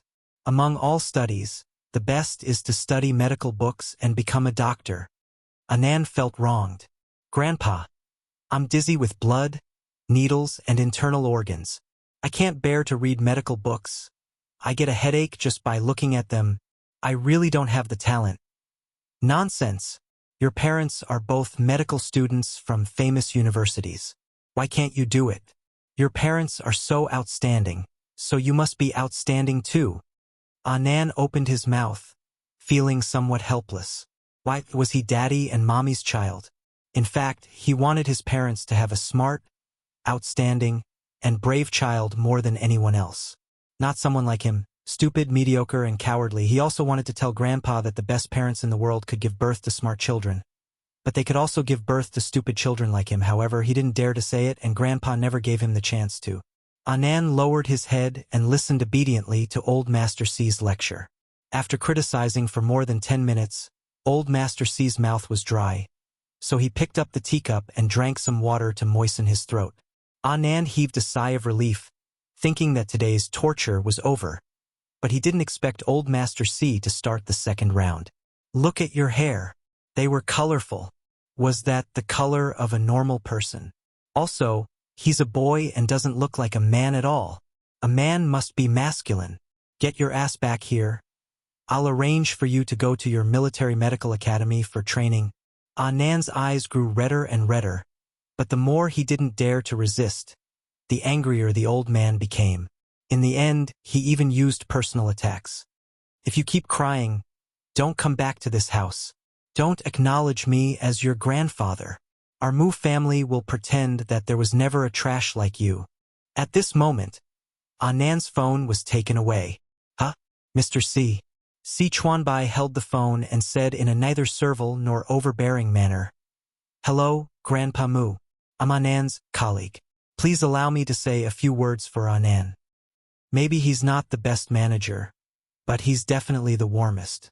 Occasionally, he will be negligent or inadequate, but he has a meticulous and passionate heart. He is a person who truly works hard for his career. I believe that what you said today was all out of anger, but please don't hurt Anand like this again." After a pause, he said, "You don't want him, I want him." Chapter 1050. With that, Si Chuanbai decisively hung up the video call. Anand's eyes widened. How could Mr. C be so calm and decisive? Boo-hoo, he never dared to hang up on his family. Si Chuanbai turned around and their eyes met. Sorry. Both of them spoke at the same time. Si Chuanbai pursed his lips. You go first. I'm sorry to have caused you trouble again. Also, I'm not as good as you say. I know that I can't compare to you in terms of workability, and I can't help my good girl, Xiangyi, with her resources. It's only because she doesn't despise me that I can make a living. Anand's voice was as soft as a mosquito's. He was obviously feeling inferior. Si Chuanbai frowned. No, you're very good. You're very capable, and you treat your artists with sincerity. You're definitely qualified to be a manager. Later on, Mr. C said a lot more. Anand couldn't remember clearly. He only remembered that he seemed to have cried. He heard a soft sigh above his head, followed by a warm hand caressing his head. Si Chuanbai rubbed the little colorful fur on his head and said in a serious tone, Since you like me and I like you, why don't we get married? Anand looked up. Huh? Don't worry. Although I don't have much assets, I only have a few properties in South City and a building. I'll add your name to each property. If you like to work, you can work. If you don't, you can collect rent. I'll take care of all the household chores. As for cooking, I've already signed up for a training class. Now I can make basic home-cooked dishes. Wait! Anand interrupted him, his voice trembling. Are you talking to me? What else? Is there a second person here? Anand held his breath. Anand's vision turned black, and he almost fainted.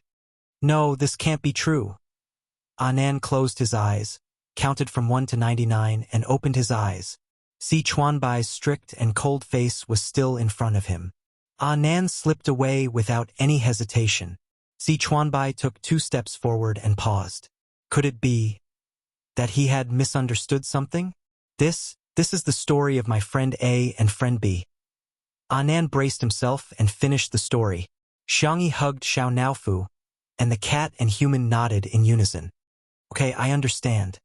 So it was Si Chuanbai who confessed to Anand, but Anand was too flustered and didn't respond. Anand mumbled. Then do you think my friend A and friend B should be together? Xiangyi said with a smile. That depends on you. Did little darling discover something? It depends on how you persuade your friend. If one truly likes someone, then age, gender, family background, and IQ were not the biggest obstacles. What's important is whether or not the two of them can walk down this path with determination and tolerance. Anand, I don't know about that either. Xiangyi, then you can tell your friend. If you don't like it, you don't have to force yourself. Communicate with him properly, and we'll still be friends. Anand was in a daze for a long time before he said softly, What if I like her? Unrequited love was the most humble form of love. The person he liked was as unattainable as the moon. Therefore, he had hidden his love for her in the most unknown corner of his heart. But now, the moonlight shone in. Before Xiangyi could speak, Xiao Naofu jumped off her lap and kicked Anan in the face. Hurry up and be with this hoo-hoo. Ah meow. Anan woke up from his dream and ran out without looking back. He wanted to climb up that ray of light and land on the one and only moon in this world. P.S. Nan's story can't be written anymore. There are quite a lot of restrictions now, so let's just assume that the two people in the story are happy and fulfilled. Good night. Chapter 1051. Looking at An stumbling but running forward without hesitation. Xiangyi's eyes curved into crescents. They were a perfect couple. Oh yeah, even Xiao Naofu couldn't help but exclaim, "You're making me anxious." Meow meow. Although it could speak human language, it still couldn't help but instinctively roar like a tiger.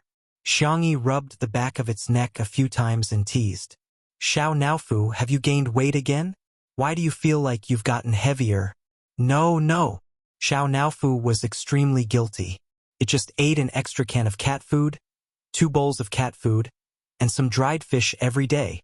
Besides, Little White Tiger was the one who fed it, not the other way around.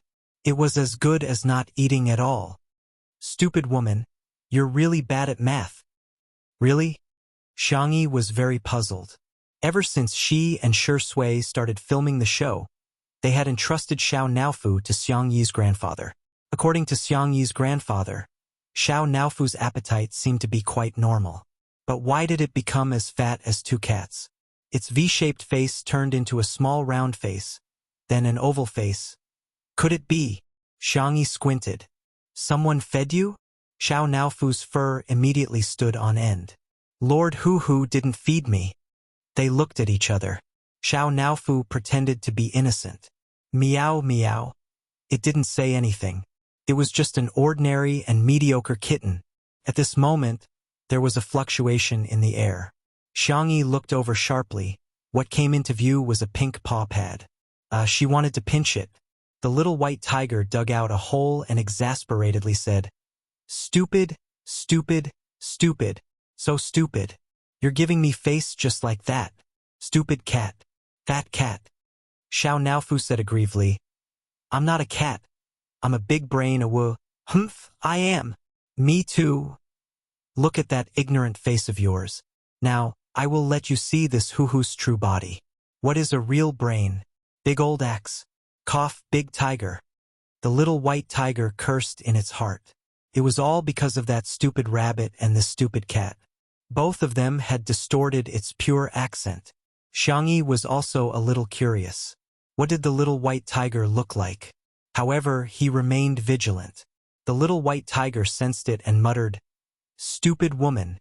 Its body suddenly enlarged and expanded in the air. Shua. A white tiger with a snow-white body appeared. Its fur was soft and lustrous, and it danced without any wind. It was majestic and awe-inspiring, with a hint of sacred aura. When he opened his mouth again, even his voice had changed from a childish one to a deep and powerful one. "Fat cat, do you know how powerful this hoo-hoo is now?" Wow! Xiao Naofu's pure cat eyes were filled with yearning. Woo-woo! This is what I want to be. Xiangyi felt a sharp pain in the depths of her brain, and her face turned slightly pale. Fortunately, her willpower was astonishing, and she didn't show any abnormalities. The sharp pain lasted for about a few seconds, and a few blurry images flashed past like incomplete fragments. However, among those fragments, the figure of the white tiger gnawing on a carrot appeared. Pudgy! The white tiger in the air shook and shrank back to its original size like a deflated balloon. It looked at Xiangyi in shock. How could it be her?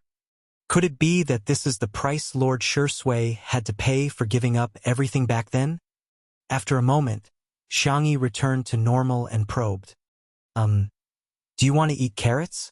It wouldn't be too much to bribe Xiao Naofu to find out the whereabouts of his good friend, Little Shiji, right?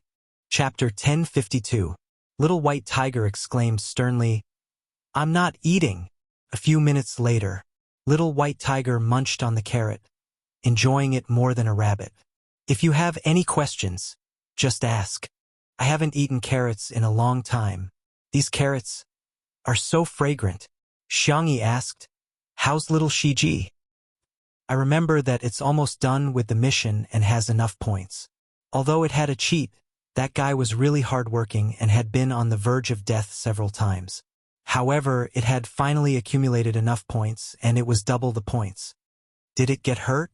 Did it have enough to eat? Did it get bullied? Meow? Xiao Naofu asked anxiously. Little White Tiger said in frustration, "Stupid cat. I'm the one who feeds you every day." Atrocious. Why does it care so much about that stupid lion? Xiao Naofu couldn't be bothered about being called a cat. It asked with tears in its eyes, "Can I see it again?" Little White Tiger said, "You can. But it won't remember you by then. According to the rules, it can retain its memories after being reincarnated as an animal, but it just had to be reincarnated as a human this time." Xiao Naofu was stunned. Xiangyi frowned too. Will it forget everything? Of course, even if it remembers, it'll only have a few memory fragments at most. Or if it sees you, it might have a sense of déjà vu. Xiangyi and Xiao Naofu both fell silent. Little White Tiger swayed its legs in the air, thinking, "Beg me. If you do, I'll consider letting you in through the back door." However, after waiting for a long time, "Wah!" Xiao Naofu pounced into Xiangyi's arms and sobbed. Xiangyi stroked its little head and sighed softly. She thought of something and looked at Little White Tiger. "You still owe Xiao Naofu a chance to reincarnate." The Little White Tiger grinned. "I remember. Originally, it could only reincarnate into a white tiger as handsome and charming as me. But that stupid lion also helped it earn some points." "What do you mean?" Xiangyi guessed and her heart sank. "It means that it can also reincarnate as a human, but like little Shiji, it won't have any memories." Xiao Naofu sobbed. I won't reincarnate. I don't want to be separated from this stupid woman." "If you don't want it, you can only live for 10 or 20 years as a cat. Sooner or later, you will have to separate from her." Xiao Naofu was at a loss. What should it do? At this moment, Xiangyi's gentle and quiet voice sounded. "Xiao Naofu, give me your paws." Xiao Naofu didn't know what was going on, but it had complete trust in Xiangyi and extended its little paw towards Xiangyi, a soft, furry ball. He held the girl's fair and delicate hand. "I believe that we will meet again one day. Even if you and little Shiji have forgotten about me, I'll still be able to tell you apart from the crowd. Trust me. Okay?" The Little White Tiger watched this scene with interest. Where did her confidence come from? Xiao Naofu was touched and sobbed. "But I don't want to be separated from you." Xiangyi smiled and said, "Let's pinky swear. It's a deal. Okay?" The two of them hooked and the Little White Tiger said, "Xiao Naofu, come with me then. I'll take you to reincarnate now. Don't worry. I'll definitely reincarnate you into a happy, rich and pampered family. As for little Shiji, I'll just throw it away." As it spoke, it stole a glance at Xiangyi. This stupid woman didn't discover anything, did she? Chapter 1053. Xiao Naofu nodded foolishly with tears in its eyes. "However," Xiangyi said, "let's wait for a while. It won't be too late to go after the wedding." "Xiao Naofu, aren't you going to be my flower boy?" Xiao Naofu meowed. "Yeah. I almost forgot about the important thing." Little White Tiger secretly heaved a sigh of relief. "Good that you don't know." Feeling guilty, it coughed and said, Little Shiji has enough points anyway. Forget it, since Fat Cat is so pitiful. I'll let it be the flower boy too." It then began to dig a hole in the air. "Wait for me. I'll be back soon." Xiangyi was dumbfounded. "Is it that kind? It can't be that. It's here to make up for it because it's guilty of doing something bad, right?" At the same time, the live stream of Xiangyi and Shi Sui's wedding had already become a hot topic on Weibo. It was followed by the word explosive. It had also become a hot topic on various overseas social media platforms. It was no exaggeration to say that it had caused a sensation on the internet and even around the world. In the live stream, the number of viewers increased from a few million to tens of millions. This time, the entire technical department of Xingchen worked overtime and even invited many God-level experts to help stabilize the situation.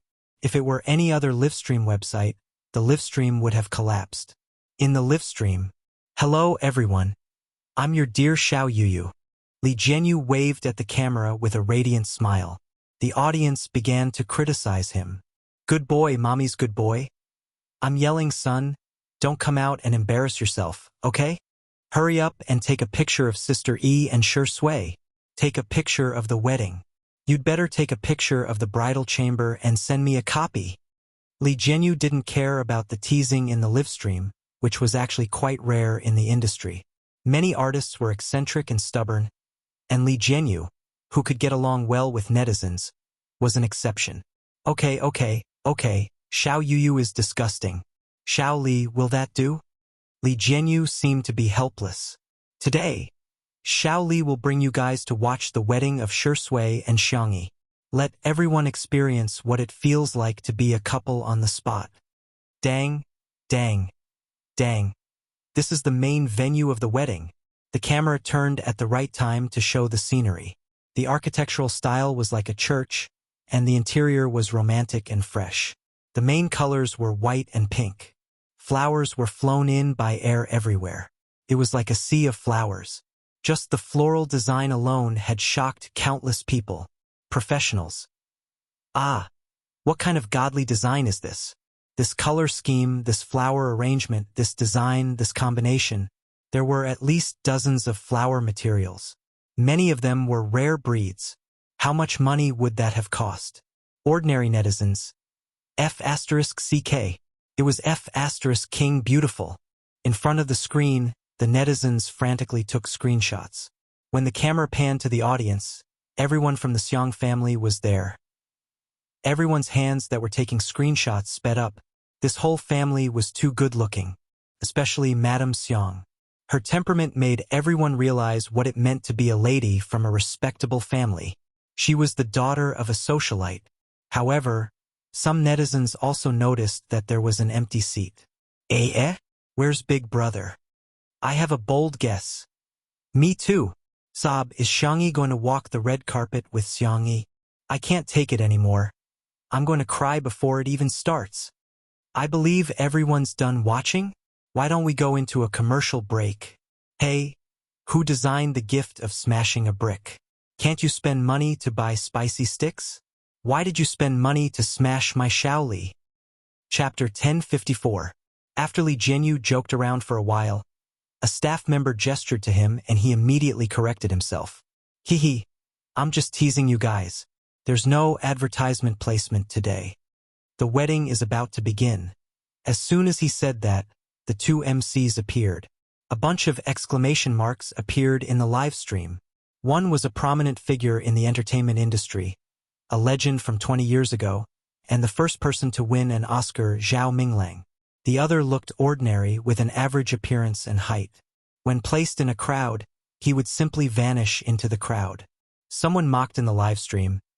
Inviting Zhao Minglang is decent, but inviting such an ordinary person is a little degrading, isn't it? As soon as he posted this comment, he realized that the bullet screen was filled with people calling him Daddy.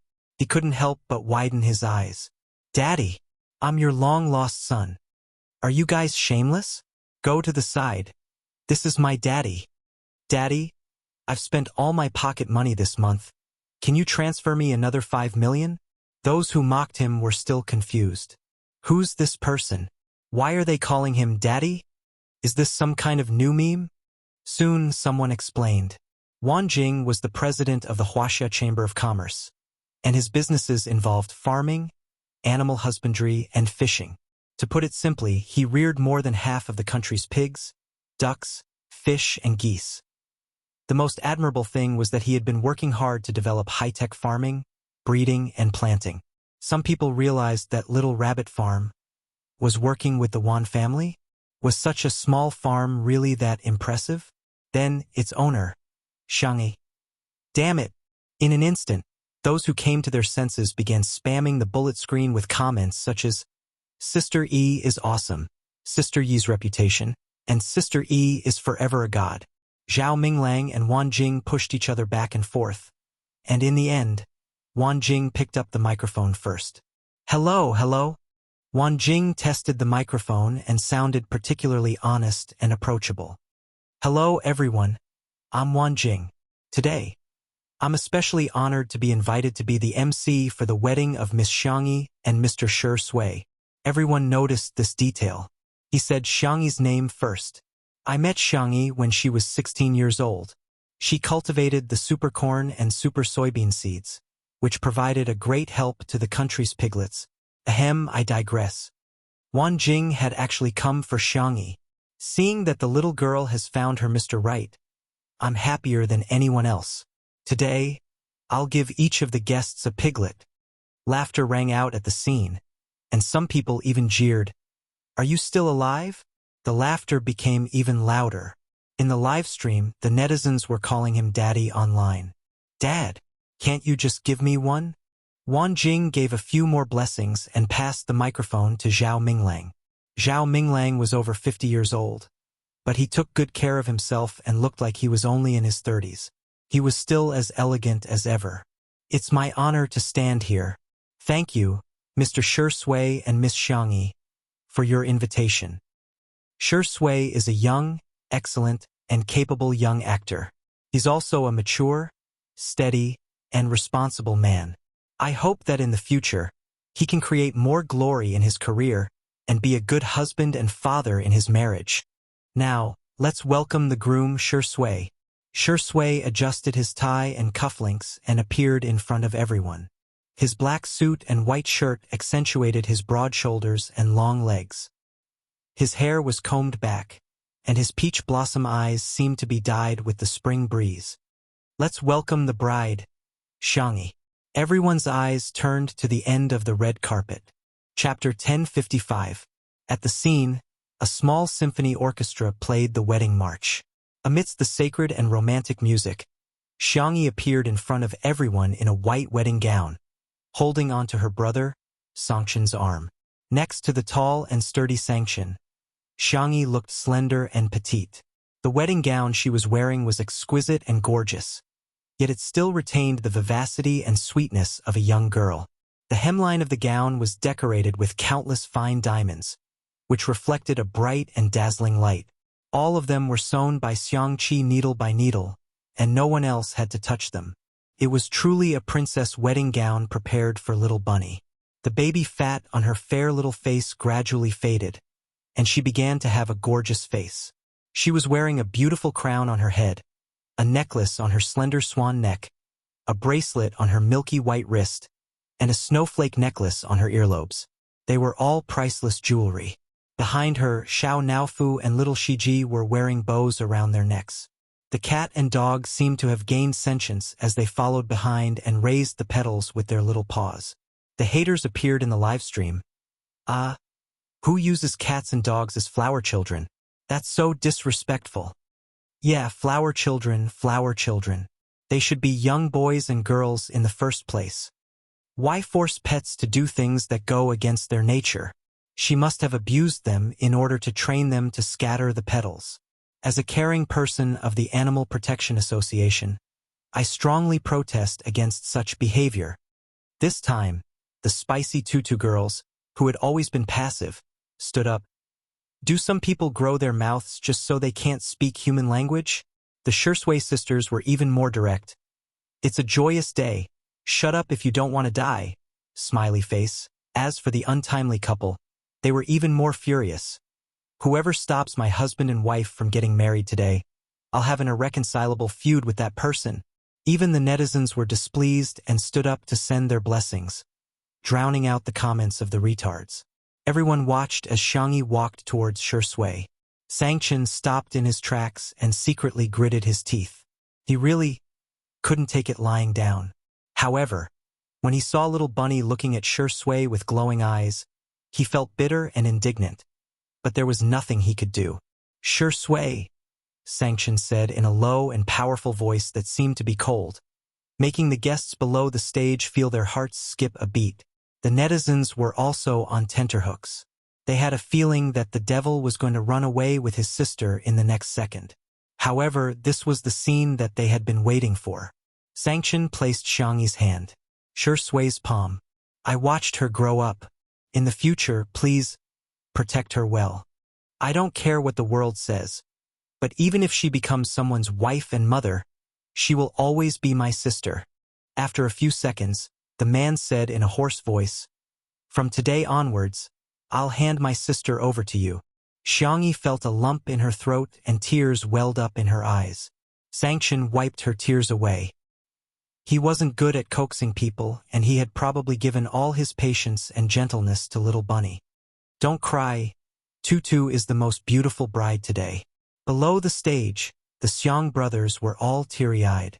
Madame Xiang wiped the corners of her eyes with a handkerchief before wiping them for Xiang Yin. Xiang Yin insisted, "What are you wiping for?" "I'm not crying." Madame Xiang was speechless. "You're clearly wetting the handkerchief." "Forget it. I'd better not expose this old man." What at Sundara? Chapter 1056. On the stage, Shi Sui held Xiangyi's hand tightly and said in a deep voice, "I will protect Tutu with my life." Sanction nodded and strode off the stage, not daring to look at Xiangyi again. In the live stream, the netizens burst into tears. Big Brother's words are so sweet. Oh my God! Are my eyes playing tricks on me? Big Brother's eyes are red. Although everyone teases Sanction for being a demon, I want to say that he's Xiangyi's guardian angel. The two MCs were also moved. However, they still had to continue presiding over the wedding. Wan Jing and Zhao Minglang looked at each other, after which Zhao Minglang gestured for them to proceed. Wan Jing straightened his expression and said loudly, "Shi Sui, are you willing to marry Xiangyi and make her your wife? And for the rest of your life, be it good times or bad, you will be loyal to each other and never leave each other?" Shi Sui said without hesitation. "Yes."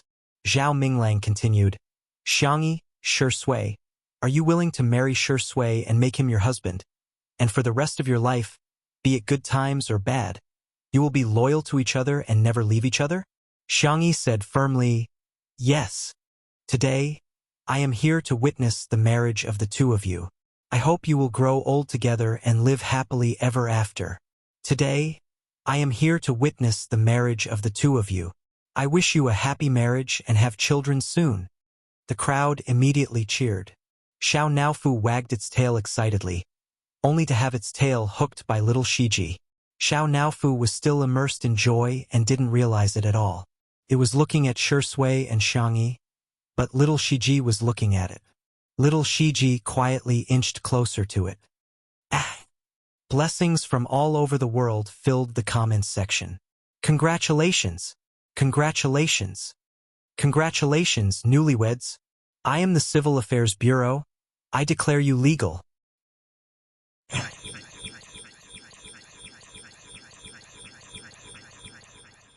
Shaoli, you already have a travel story. Hurry up and plan the baby-taking part. Under everyone's gazes, Shi Sui smiled. "Hello, Mrs. Shi." Xiangyi smiled gently. "Hello, Mr. Shi." The crowd was in an uproar. "Kiss me. Kiss me. Quick, quick, quick. Give me a kiss." "Director Li, hurry up and come on stage to massage his head." Li Jinyu laughed and scolded. "F***ck you guys. Do you think it's my turn?" In the next second, Shi Sui held the back of Xiangyi's head.